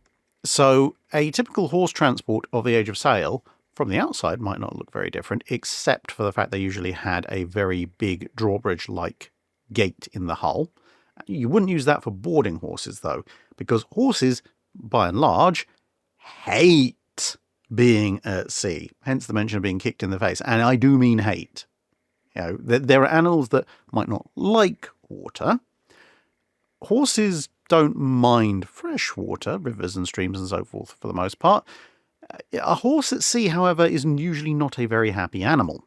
So, they also have a tendency to break their legs when, the ground starts moving underneath them. So what you would do is, on a horse transport, you would rig up a big sling or hammock type arrangement, as you can see happening here, which will be suspended from the sails, and you would wrap this underneath the horse, and then you would pick up the horse. Now, this doesn't necessarily stop you being kicked by said horse, but it does mean the horse has no traction, so you can kind of move it where you want, even if the horse objects to this.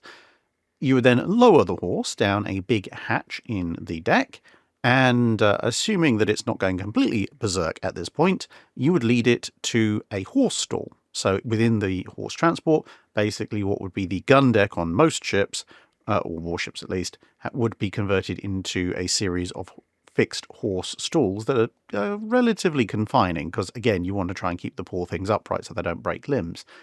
This also incidentally means that horse transport ships were some of the roomiest vessels on the high seas in terms of at least height between decks, because of course horses tend to be quite tall animals, so you have to have that deck tall enough for them to be able to move around in.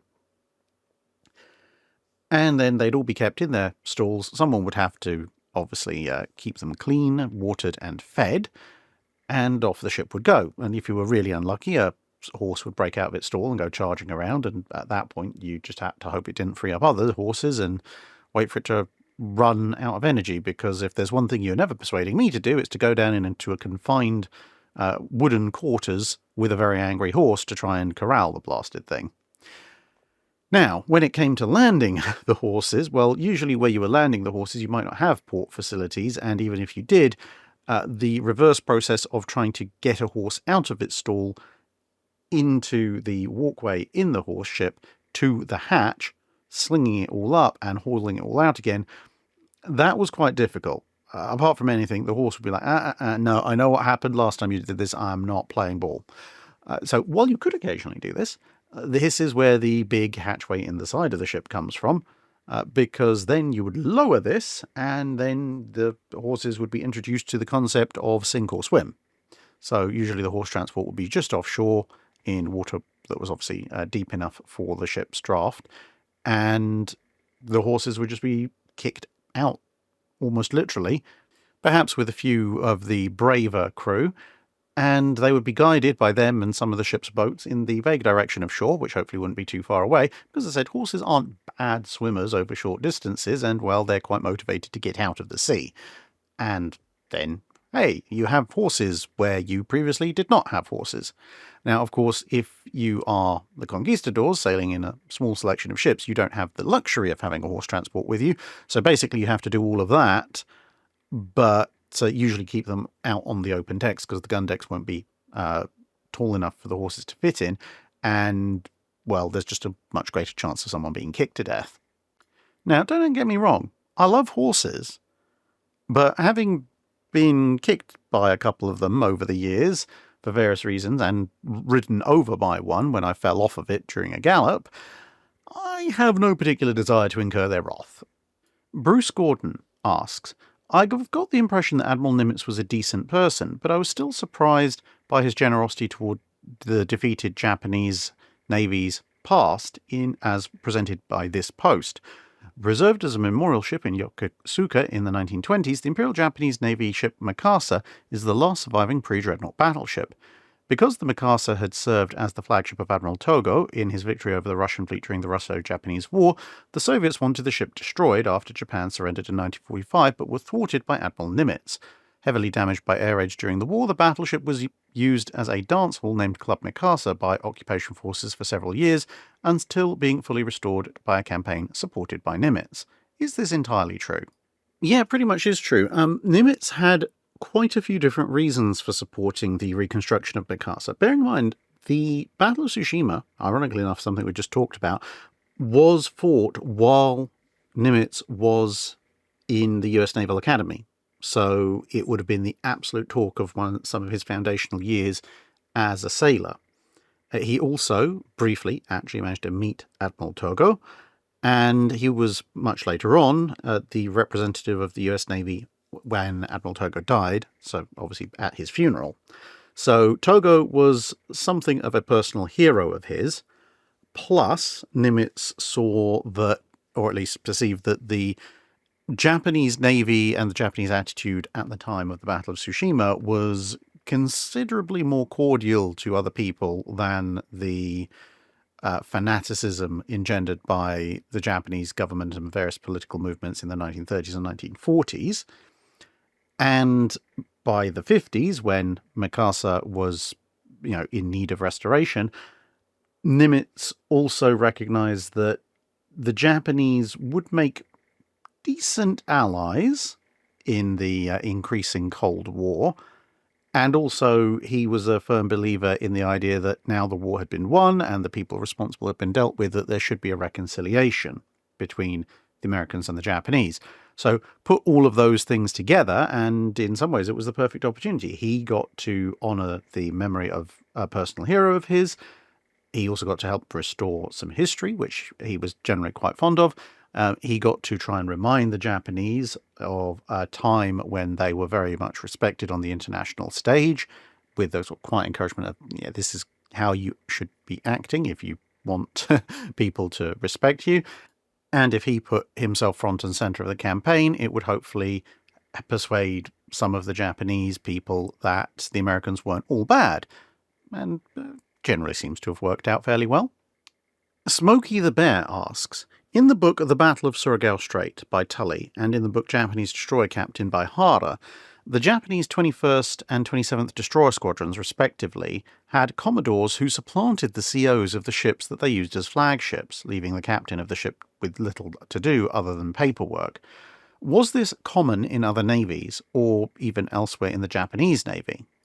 It's not particularly common, but where it does happen, it is very likely to happen with the Commodore, because you've got to remember that a Commodore is just above captain, depending on the navy in question, although things have been standardized a bit more now, but depending on the navy in question at the time, Commodore was either what some might call a supernumerary rank, i.e. a temporary one, so a senior captain would be given the title of Commodore so that they had seniority and therefore the authority to command a small flotilla or other unit, but then they would just revert back to captain afterwards. And in other navies it was actually a permanent rank, and technically speaking the first flag rank before you became a rear admiral. And therefore a Commodore would very likely have just been a captain, and much more closely related to that, and obviously with relatively little experience as a flag officer. And so they're much more likely to sort of horn in on captain's duties than, say, a rear admiral or a vice admiral or a full admiral, who will have much larger formations to command usually and more experience at doing so, and therefore less propensity to try and also be the captain. But, as I said, it's still a relatively uncommon occurrence.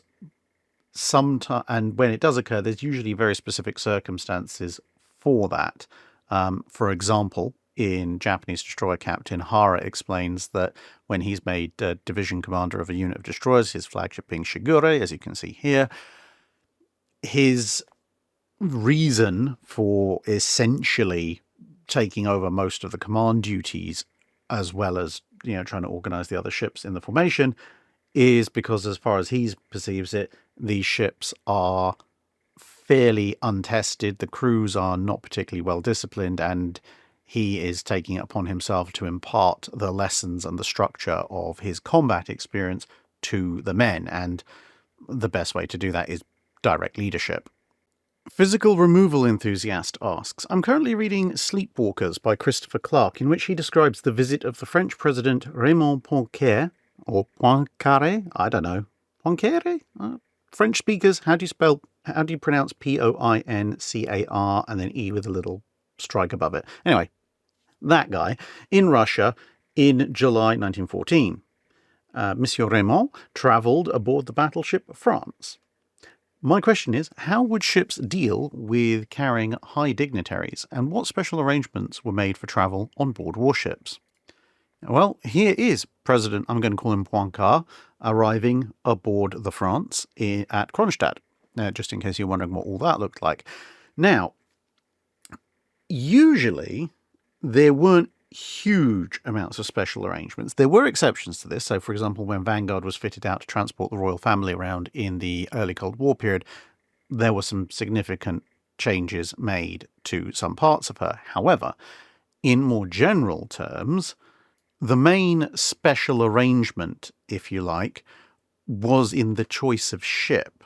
So you would choose a battleship, a battlecruiser if they existed, or a particularly large cruiser as appropriate and as available, mainly because these were the kinds of ships that were large enough that it was considered during their construction that they may be used as flagships. Now, of course, some ships like USS South Dakota were especially fitted with flagship quarters, and indeed Iowa as well, and they had extra facilities for flag officers.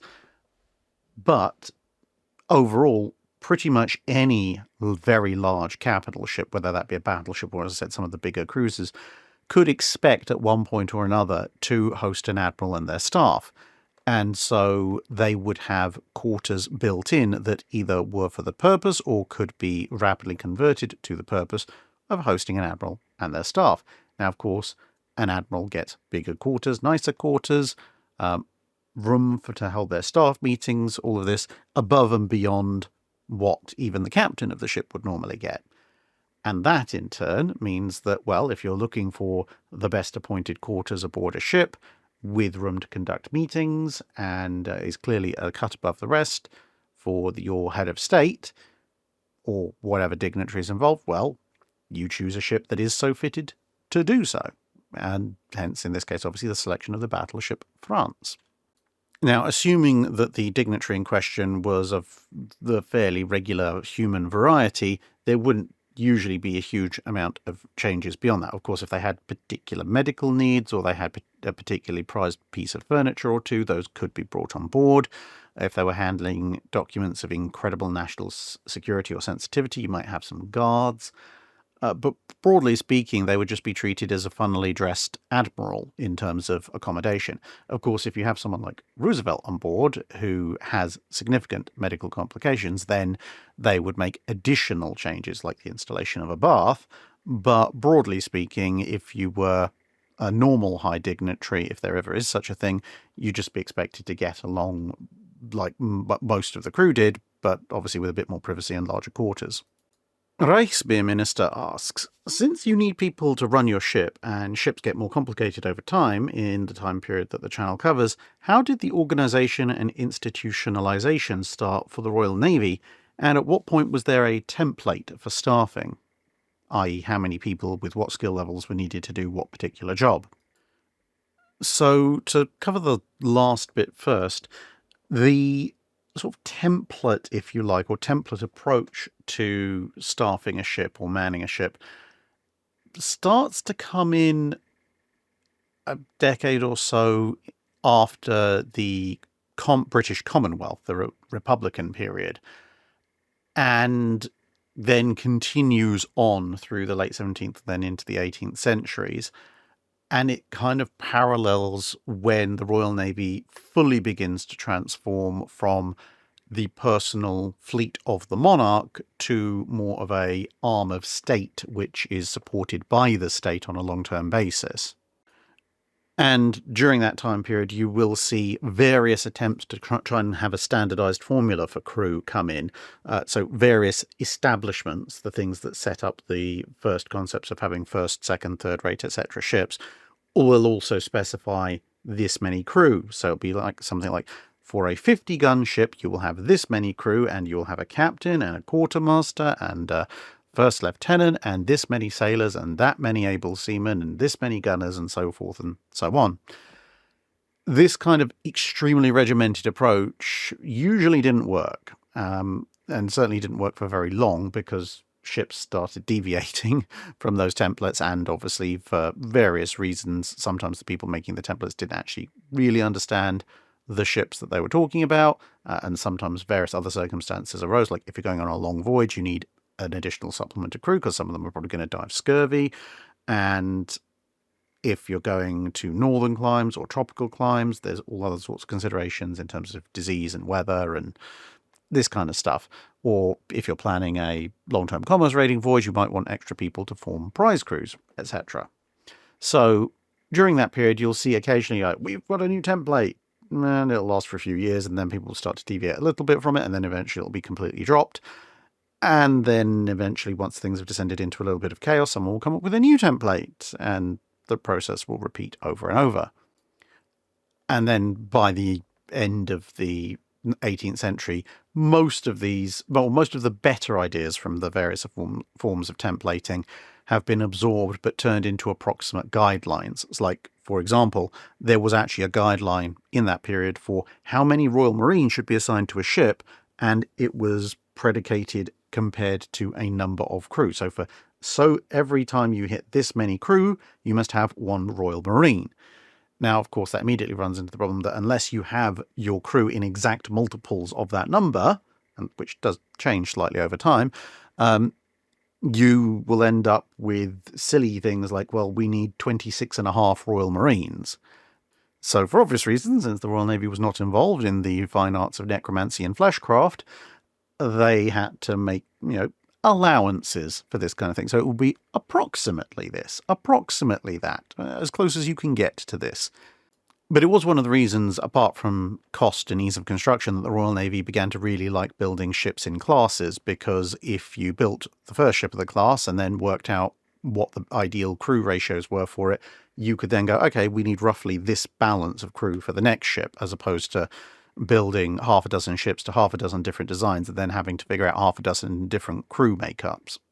But with all that said, in terms of organization and institutionalization, that actually starts initially somewhat earlier in the Royal Navy's history. You've probably seen in the Antony Roll, the crew and the gunners and the sailors and the soldiers, they're listed out as in exact numbers, very specific numbers often.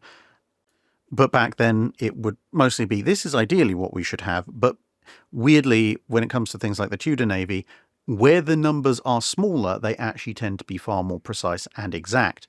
Usually because, especially in terms of manpower, if you're talking about, well, we need, 250 soldiers.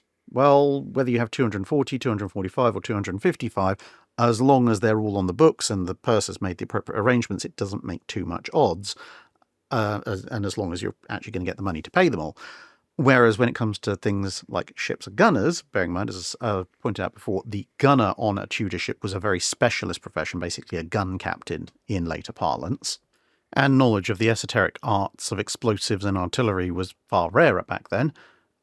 So these men are going to be few and far between. They're going to be quite expensive to hire, because you are hiring them rather than employing them for the most part. Some of them might be open to more long-term employment contracts. And therefore, you don't want to hire any more than you need, but you also don't want to hire any less than you need. And so you would have a very particular tabulation of, okay, each of these guns needs a gunner, or this collection of smaller guns needs a gunner.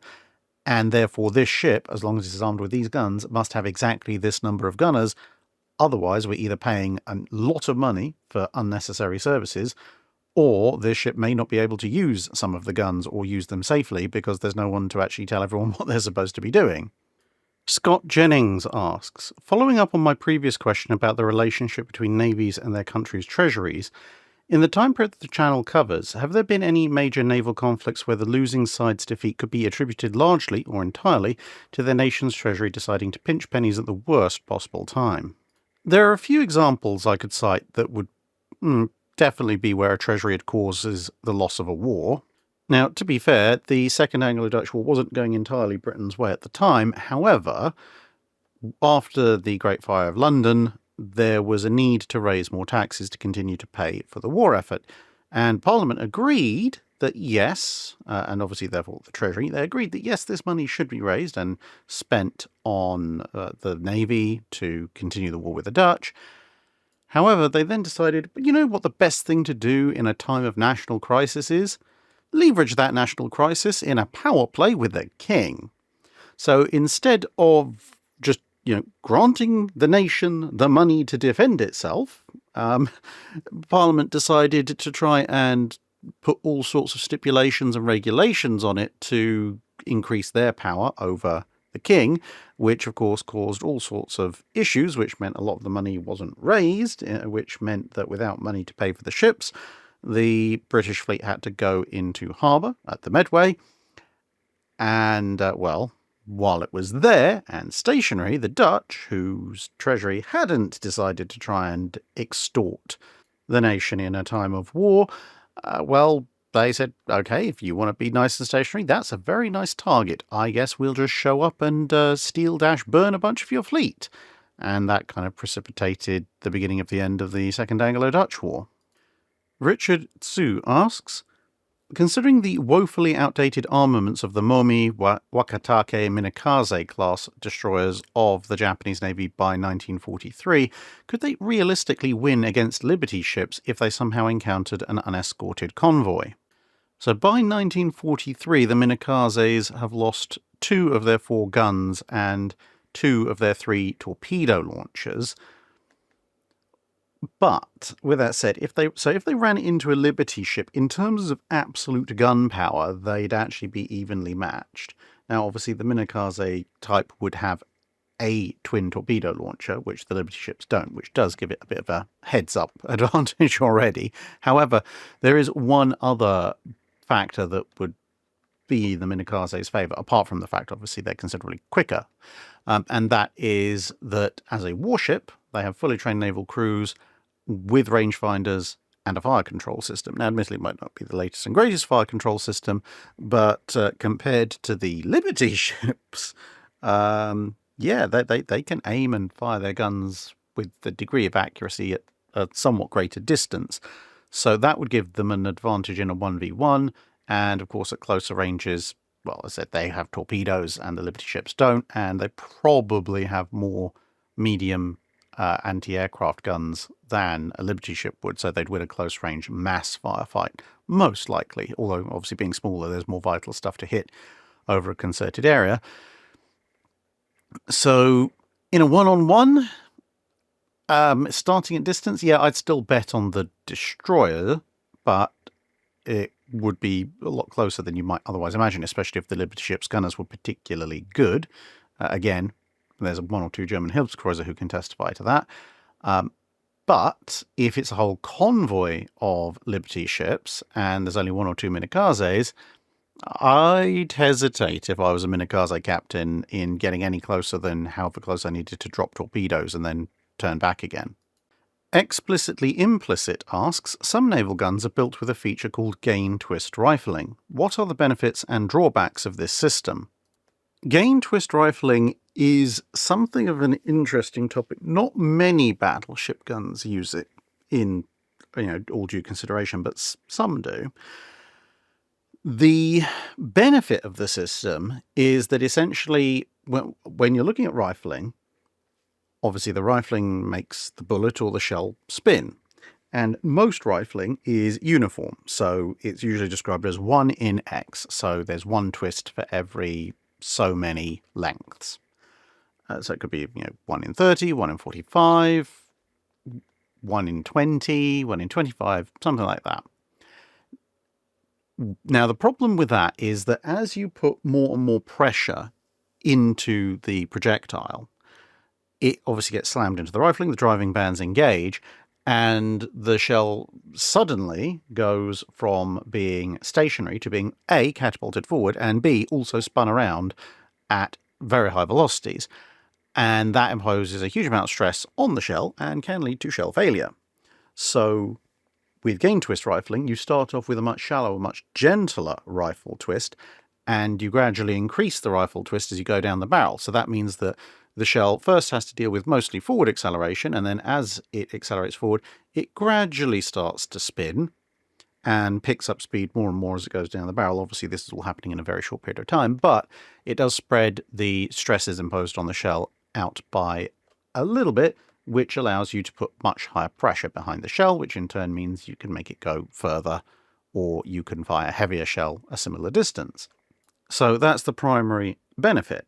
The primary drawback is that, as per my video on actually making battleship guns in the first place, rifling the liner is one of the most murderously difficult elements of making a battleship gun, because it's a huge and incredibly precise operation, and it's an operation that cannot actually be stopped. Once it has begun, you are either going to successfully rifle the entire thing or not. And if not, it's not a case of, oh, well, we can start over again. It's a case of this liner is being scrapped. Because even the slightest imperfection and very bad things will happen. And that's when you're cutting at a uniform rate. You know, whatever your 1 in 20, 1 in 25, 1 in 30 rifling is, you just have to keep everything cutting and rotating at exactly the same speed, exactly the same pressure, etc., all the way through. Now you've got all of that to do, except that you also have to have a gradually increasing or decreasing, depending on in which direction you're cutting the rifling, amount of twist. That just multiplies the complexity and potential for error even more, because now it's not even a case of a stop and a start, which might ruin everything. It can be a case of, well, if you're cutting just a little bit too fast here or a little bit too slow here, you'll end up with an uneven wobble, even though the cut itself might otherwise be clean, and that'll do bad things to the shell, and then you have to scrap and do it all over again. So essentially, if you want to do a particularly high-pressure gun, or if you just want to get a little fraction more efficiency out of a regular one, then gain twist rifling is a fantastic idea, but only if you want to foreshorten the lives of your gun foundry crews through huge amounts of stress. Sage of Irrelevance asks, at this point it's fairly well known, at least in naval historical circles, that Operation Weserubung succeeded in part because the Royal Navy mistook the invasion force for an attempt by the Kriegsmarine to break out into the North Atlantic. What if the inverse happened? What would happen if the Kriegsmarine actually did attempt to break out, but the Royal Navy mistook it for an invasion of Norway?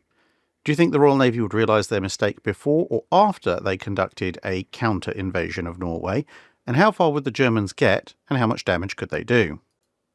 So, I think there are two main possible ways that this could go down. I mean, obviously you can construct all sorts of other scenarios, either more in favour of the Royal Navy or more in favour of the Kriegsmarine, but I think the two main potential ways this happens is, one, the Royal Navy or the RAF recon spots the German fleet, and then they perhaps also spot some nearby transport ships, or perhaps these are supply ships that the Germans have sent to do, a final top-off of supplies once the German fleet is at sea. Whatever the case, in an inverse of what actually happened, where the recon spotted the warships but not the transports, now they spot the transports and the warships and they conclude, though this is clearly an escorted invasion fleet. Right, muster the home fleet, muster the counter-invasion, we're going in. So in scenario one, the British counter-invasion lands, only to find that there isn't actually a German invasion, at which point it's kind of a toss of the coin as to whether the British go, my bad, I thought the Germans were coming for you and we were actually here to save you. Or the British go, well, you know what, stuff it, we're here now. Maybe we beat them there and they're still on their way, so we need to dig in, and what the Norwegians might actually try and do about that. At which point the German breakout probably will be spotted and recognised for what it is in relatively short order, but the Royal Navy will be somewhat out of position and will be forced to play catch-up.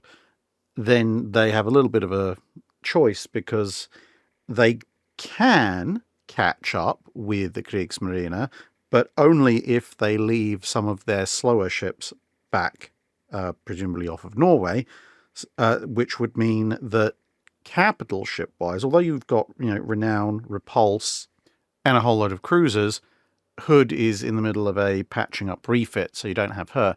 Which means that if you want to go with a force that can actually overtake the Germans, it's going to be Renown and Repulse versus Scharnhorst and Gneisenau, with the firepower balance attempting to be matched or overhauled by the fact there's a lot more Royal Navy heavy cruisers and light cruisers present than the Germans will have, which hopefully will tip the balance.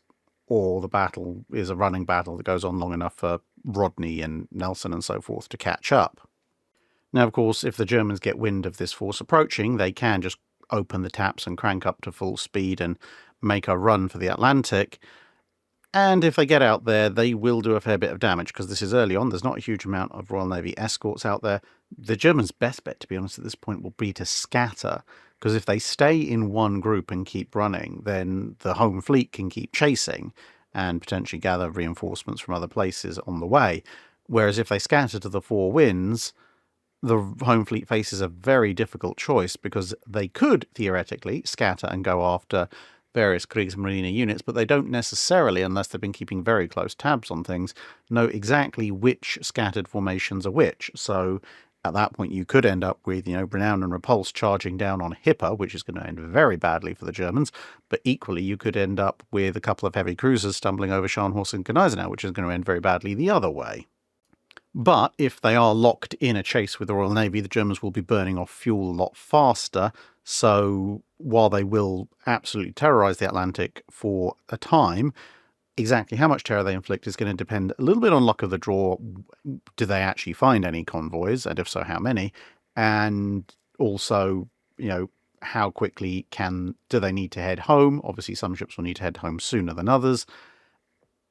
And that puts them in a very difficult position because, of course, at this point, France is still in the fight. So you might well have Dunkirk and Strasbourg come up to play. And when they do start running out of fuel, they can try and run the channel, or more likely they're going to have to try and go back the way they came, which means now that they don't have to worry about a chase, the full home fleet will be waiting for them. So they can try and sneak past, but I'm not necessarily going to put money on them succeeding. Or at least all of them succeeding. So Kriegsmarine will probably take quite heavy losses on the return leg. The other alternative, which is a bit more Royal Navy favourable, involves, obviously, the Royal Navy and its counter-invasion force heading out.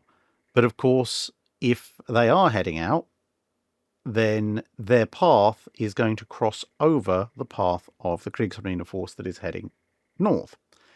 At which point you could postulate that either by Jutland-style happenstance, the two forces just happen to run headlong into each other, the British obviously heading for Norway, the Germans heading for the open sea, or further British recon effort, whether that be from land or from various aircraft carriers, which is scouting for the fleet, go, hey, hang on, that German invasion force that we thought was going along? Well, now they seem to have lost all the merchant-transport ships, and it's just a battle force, and also they're over there. At which point the whole home fleet can, change course to intercept, and, well, then you get a battle royale, a mini Jutland in April 1940, but considering the strength of the home fleet as deployed, that's one way to reduce Kriegsmarine numbers very quickly. Wade Enyart asks, at the Battle of Midway, if Nagumo had launched his attack instead of waiting to recover aircraft, how many aircraft would he have lost due to planes ditching in the ocean? And based on strike attrition rates of the era, would he still have had a functional air group after the losses of the ditching Midway planes and those that would have been lost in the first strike against the US fleet? I know this deals with several hypotheticals, and perhaps this question of Nagumo's dilemma has been answered before, but if so, I've never heard the answer. I think it very much depends on how Nagumo goes in after the US carriers. So he essentially has one of two options. Option one would be to continue with the rearming of his aircraft, or rearming of his aircraft to anti-shipping strike roll, then bring them up on the deck, spot them, launch them, etc. The amount of time that would be involved in doing that would result in basically every single plane coming back from Midway ditching, which is about half his total air group. Then you'd have a fairly concerted strike going in at the Americans, and based on the losses that happened when Hiryu's counterattack went in on the Americans, overall, I think by the end of it, Nagumo will probably be left with around about a third or maybe just over a third of his original air complement, which is utterly devastating losses. Yes, in theory, that's still some aircraft, and he does have 4 carriers, so that's going to be the equivalent of maybe a carrier and a quarter, carrier and a half's air group. But that's really, really bad. The other option he could have used is what Admiral Yamaguchi suggested, which is basically Yamaguchi said, look, I've got a bunch of dive bombers ready to go on Soryu and Hiryu. Okay, it's not as many as we'd like. It's about 3 dozen. But his proposal was launch those plus whatever fighters everybody happens to have on deck, and we'll go with that and worry about everything else later.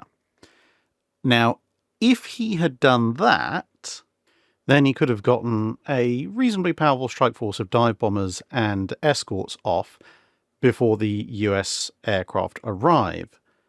And when the returning aircraft show up, if Hiryu and Soryu are still in the process of launching dive bombers, although it would annoy Japanese doctrine a little bit, there's nothing to strictly prevent aircraft running really low on fuel from landing on Kaga and Akagi, because of course they will have contributed whatever ready aircraft they have on deck to that strike, so they'll have a little bit of space in their hangars for the minute. And given that the dive bombers are ready to go, they probably could be launched pretty quickly in any case. Now, that's not going to stop the US aircraft showing up, because the US aircraft are already in the air, but it would mean that you'd have more Japanese strike aircraft in the air. Their first strike will probably at least cripple a carrier, and then when they come back, obviously then they can land on Hiryu, because Hiryu, assuming everything else goes as per history, would have survived, and Hiryu would have enough time to reload and rearm a strike, so she'd get a second follow-up strike. And whether that hits the same carrier they hit before or a different carrier, who knows, but it definitely does give the Japanese a lot more options. Plus, of course, there is also the fact that if Hiryu and Soryu have flown off a bunch of their aircraft and a bunch more of their aircraft haven't landed on them because they've briefly gone on to Akaga and Kage, obviously Hiryu doesn't get hit anyway, but Soryu might not be quite so vulnerable to the hits that she takes. So maybe there'll be a second flight deck, albeit potentially a damaged one, available to the Japanese for the second half of the battle. And then you get into little really weird counterfactuals, like if that strike does go off with a reasonably strong fighter escort, maybe they run into one or more of the American aircraft flights heading their way, and if they interfere with the Dauntlesses or something, then that could lessen the impact on the Japanese carriers, but then that's going several steps further down the rabbit hole. Dave asked, I just learned that the cruiser carrier version of HMS Vindictive weighed in at just under 10,000 tons, barely below the Washington Treaty's carrier classification limit. Could the Admiralty have fitted a useful hangar and full flight deck onto the oil-fired Hawkins-class hull and stayed within the weight limit? In theory, yes, they could have done. However, they didn't want to, for a few reasons. They knew from her operations in the Baltic that the cruiser carrier concept, which Vindictive and Furious had been prototyping, didn't work because of far too much turbulence generated by the superstructure, as you can probably imagine from this photo of her. At which point they had to think about what to do with her, because she was essentially still a Hawkins-class cruiser with one or two of the guns removed and this flight deck structure strapped over the top. So to fully convert her, and they did consider doing so, they actually drew up plans that would show what she would look like. To fully convert her, they'd have to take off her existing flight deck, completely raise the superstructure, retrunk the boilers, build up an island. They were waiting for trials with Argus and Eagle as to what kind of island they would actually have as the best type. Build a hangar, obviously take off all the guns and everything that were below the existing flight deck, and then rebuild a new flight deck, which would obviously be a full-length one. That would be a lot more expensive than just ripping the flight deck off and essentially reinstalling the guns that they'd taken off, which would leave you with a mostly functional Hawkins class. So budgetary considerations were one thing.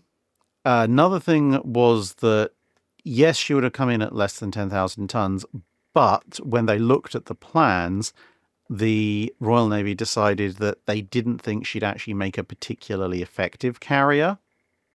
And bear in mind that although they had just launched and commissioned HMS Hermes, and Hermes was only marginally heavier, Hermes had a small machinery plant. She was slower, so she had more internal volume, and she had the advantages of being purpose-built. And even with Hermes, the Royal Navy was already going, she's useful, but we're not going to do another one of her. We need something bigger. So Vindictive, which would have had less capacity than Hermes, both because she has a larger machinery plant and she's a conversion, they just didn't think it was worth it. And then once the Washington treaties are fully in place, the other thing they've got to consider is if they point out that, yes, in fact, you can get at least some form of aircraft carrier under 10,000 tons and thus going through a loophole in the treaty, what might that encourage other people to do, given that the whole purpose of the treaty was to try and restrict naval spending. And, of course, if someone builds a purpose-built aircraft carrier that's 9,999 tons displacement, it's ultimately obviously going to be a lot better than Vindictive. So, politically, it just also wasn't worth it. Kyla Stern asks, in the time periods in which piracy was a prominent thing, how did merchant ships deal with it? Were they all armed, or just hoped to be fast enough to outrun the pirate? Or was there also a big portion who just prayed to whatever deity might listen that they just wouldn't come across a pirate vessel? There were a variety of ways of dealing with potential pirate activity. You could, of course, load your ship up with cannon and hope that you could either discourage or outfight a pirate, although that would very greatly depend on what kind of pirate you ran into and what kind of ship you were. So if you're a big East Indiaman or something like that, you stood a fair chance against most pirates if you had a couple of dozen 12-pounders or something like that. Whereas if you were a smaller vessel and maybe only had 3 or 4 6-pounders or something, then unless your pirates were coming at you with particularly large rowboats or very aggressive words, then you probably were in for being boarded. Although there were a fair number of pirates who operated from very small craft, so it still would be a viable defence against some pirates. Other merchants could obviously then try and rely on speed, but for the largest portion of time, merchant ships were not particularly known for their speed normally, because the fine lines needed for speed and the large amount of sail, thus requiring an expensive crew, is a bit contraindicative to a good stock of cargo that will make you a lot of money in the hold. Some would just take the chance, as you said, that they wouldn't come across a pirate vessel, but a lot of it came down to planning where you were going and what you were carrying. So if, for example, you were carrying wheat in a fairly nondescript vessel, you might just take your chances, because to be perfectly honest, the pirates probably don't want your ship, and they certainly don't want, well, at least most of them, to go through the hassle of unloading a couple of 100 tons of grain from a vessel, because it's not really going to be of much use to them. So at that point, they might let you go with a minor looting of personal possessions, and of course you can hide those. Maybe even hide them in the grain. But if you were in a particularly swift vessel, or if you had a particularly valuable cargo, then either your vessel or your cargo or both might be very attractive to pirates, at which point you would need to consider arming yourself or potentially travelling in a convoy with escort or self-escorting if there are a few Indiamen and so forth in the convoy.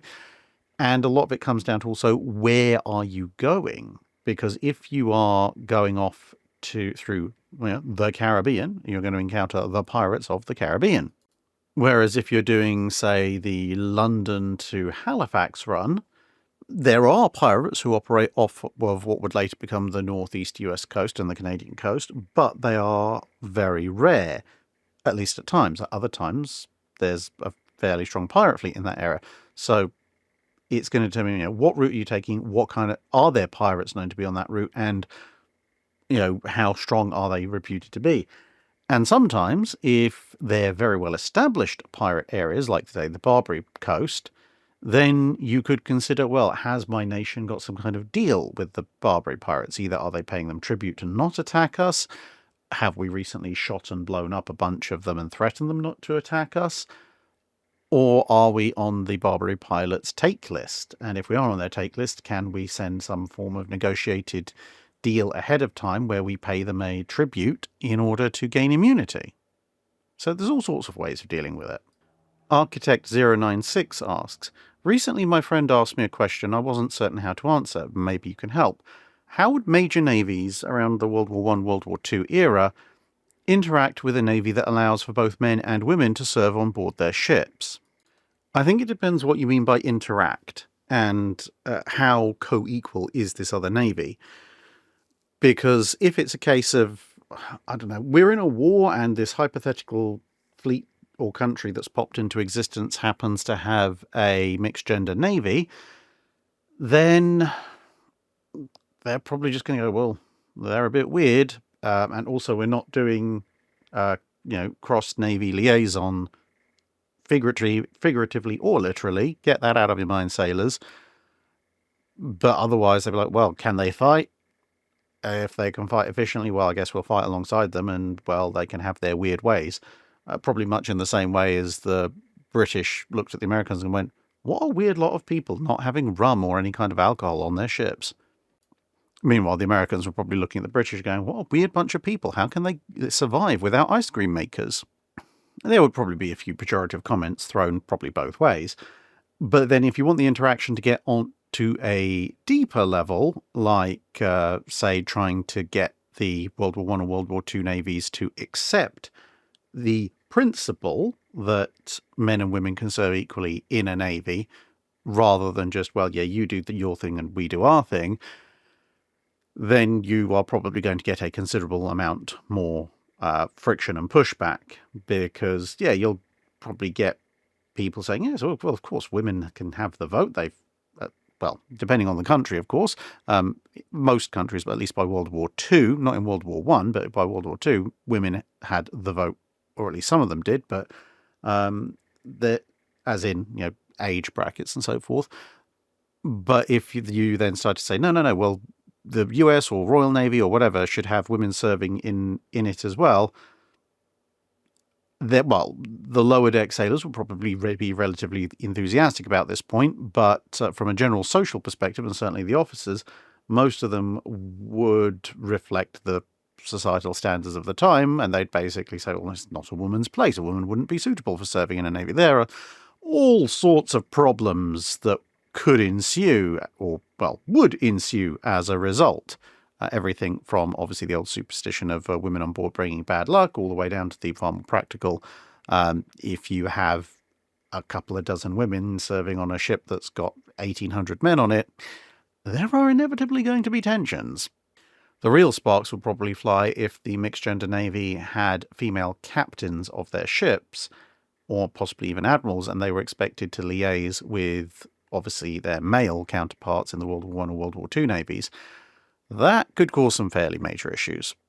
Essentially, it would be a sliding scale where World War I navies would react more strongly, World War II navies perhaps slightly less strongly, but the main sliding scale would be, are you expecting these other navies to simply tolerate the existence of the mixed gender navy in this kind of an abstract, well, they're over their way, in which case, as I said, probably just a few pejorative words and weird looks.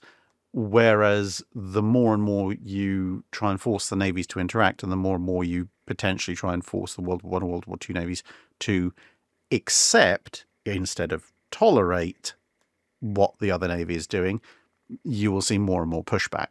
Yokosuka Girls Marines High School training vessel Harakaze asks, I was reading an article online recently that stated that Captain Top on Tirpitz begged and pleaded with Hitler on his visit to Bismarck and Tirpitz to sail with Bismarck, as he could do gunnery drills as they sailed, since Tirpitz was complete and had done some of its sea trials already, but was turned down. In the Baron's book, he also says that there had been a plan to sail together, and was under the impression they would do so once Tirpitz's kinks had been ironed out underway. I was wondering if the Royal Navy had made plans in the event that both ships had sailed together. Yes, the Royal Navy was aware of the fact that Tirpitz was in existence, so at the time that the Germans were spinning up Operation Weserubung, the home fleet consisted of a total of 4 capital ships and a carrier. So you had HMS Victorious, the well-known Prince of Wales, King George V, and Hood, but also the battle cruiser Repulse, although Repulse at the exact time of Weserubung had gone off to do some convoy escorting, but she did partake in the chase for a bit until she ran low on fuel. Now, if there was an indication that Tirpitz was much closer to readiness than they thought, then obviously Repulse wouldn't have been sent off on that journey. But regardless of whether or not Repulse was with them, if Intel had said, hey, there's Prince Eugen, Bismarck and Tirpitz, or possibly just Bismarck and Tirpitz, then rather than staying back with King George V and Victorious, Tovey would have had no choice but to set out with his entire capital ship strength. So that would have been King George V, Prince of Wales and Hood, plus Victorious, plus obviously destroyers and whatever cruisers they could muster, which would be a rather interesting matchup, because then you're talking about 2 battleships, or potentially 2 battleships and a heavy cruiser, versus 2 battleships, a battle cruiser and an aircraft carrier, which can obviously soften things up with airstrikes first, and whatever destroyers and cruisers that Tovey can bring with him. Kirsten Darkin asks, how were engine room telegraphs calibrated? Was it based on desired speed per setting, desired RPM, or something else? And did they need to be recalibrated as hull condition and total weight changed throughout the voyage? And were they ever recalibrated to match for ships of a similar type but dissimilar speeds travelling in formation to make station keeping easier? Engine room telegraphs, as in the big brass circular or disc things that can be rung back and forth with a pleasing bell sound, are not ever really calibrated in any real sense of the word. As you can see here, this is on LST 393, and you've got full, half, slow as your main speeds for a head and a stern. And then on the astern setting, you've also got finished with the engine, and on the ahead section, you've got standby as well as stop at the base. So these are fairly general settings. Obviously, full is full power. You don't need to calibrate that. That's however much power you can produce at the time. Half is a nice derivative of that. And ultimately, you know how fast your ship should be going. So if the signal is half, well, okay, we're going half. And slow would have been just, you would have been told, this is what I want slow speed to be. And, some telegraphs are a bit more complicated than that. And that's why you'll notice if you go into various engine rooms on various ships, there's usually somewhere nearby also a plate that will tell you all sorts of speed the ship can do, sometimes even per individual knot, with the various RPMs necessary to attain that speed. So the engine telegraph, if you're looking at formations or specific speeds that are desired, is more of a general guide as to what needs to be done. So let's say you're moving ahead at half, so you're basically cruising, and then suddenly the engine telegraph rocks up to full ahead. Well, essentially what that's telling you as engineers in the machinery spaces is, right, we need to get the boilers up to full power. Every boiler needs to be lit off. We need maximum steam pressure. We need to basically be opening all the taps. Exactly how fast you're going, well, either can be just we're going full speed, but it is very often followed up by a request either via the sound tubes or via phone or something, where the captain will tell you a specific RPM.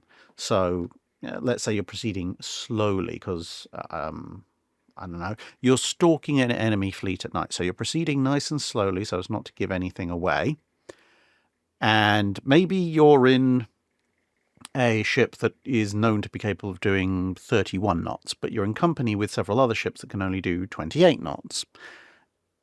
And then suddenly, right, the enemy's spotted, guns are locked on, we're closing in, but the admiral in charge of the formation wants everybody to keep formation, so engine telegraph is immediately racked up to full speed, so the engine room jumps into life, everything starts to wind up to full power, and then there'll be a ring on the phone, and the captain will say, okay, let's say make 190 revolutions per minute for 28 knots. Okay, very well, sir.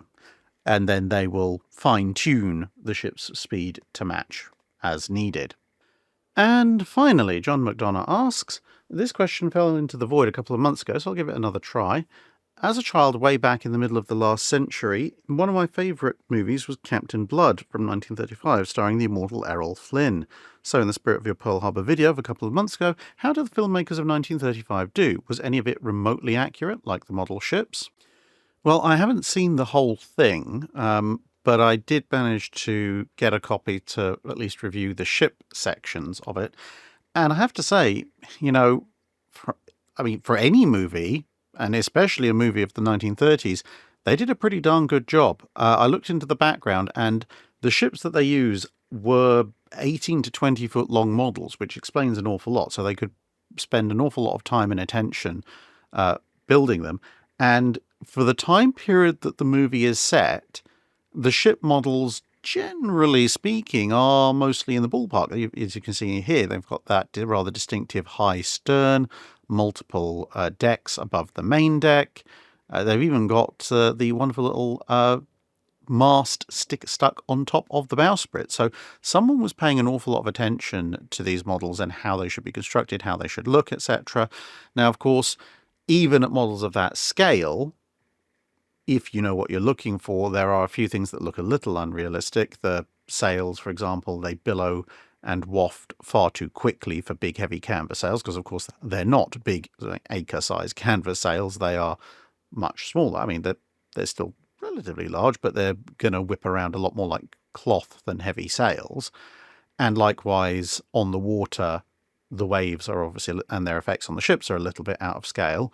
But I suspect that at least in the scenes where you don't have to have people on visible on board the ships as well, I suspect that if you slowed the film down, so, you know, obviously this is 1935 tech, but in modern terms, if you'd shot it at, say, 60 FPS and then slowed it down to 25 or 20 or 30, that might have evened out a lot of the more model-like behaviour of the ships. But it's an absolutely brilliant job for 1935. And thus continuing the trend of filmmakers from much earlier when they had much more limited tools to hand, or filmmakers from the present day when they're not particularly doing a film that's supposed to be particularly historically accurate, almost always end up doing a better job than people who are ostensibly working on a based on historical events film. And that brings us to an end for this week's Drydock, and indeed the Patreon Drydock as a whole for this month. Thank you very much for listening, everybody. And I hope to see all of you again soon in another video, and some of you perhaps in Japan.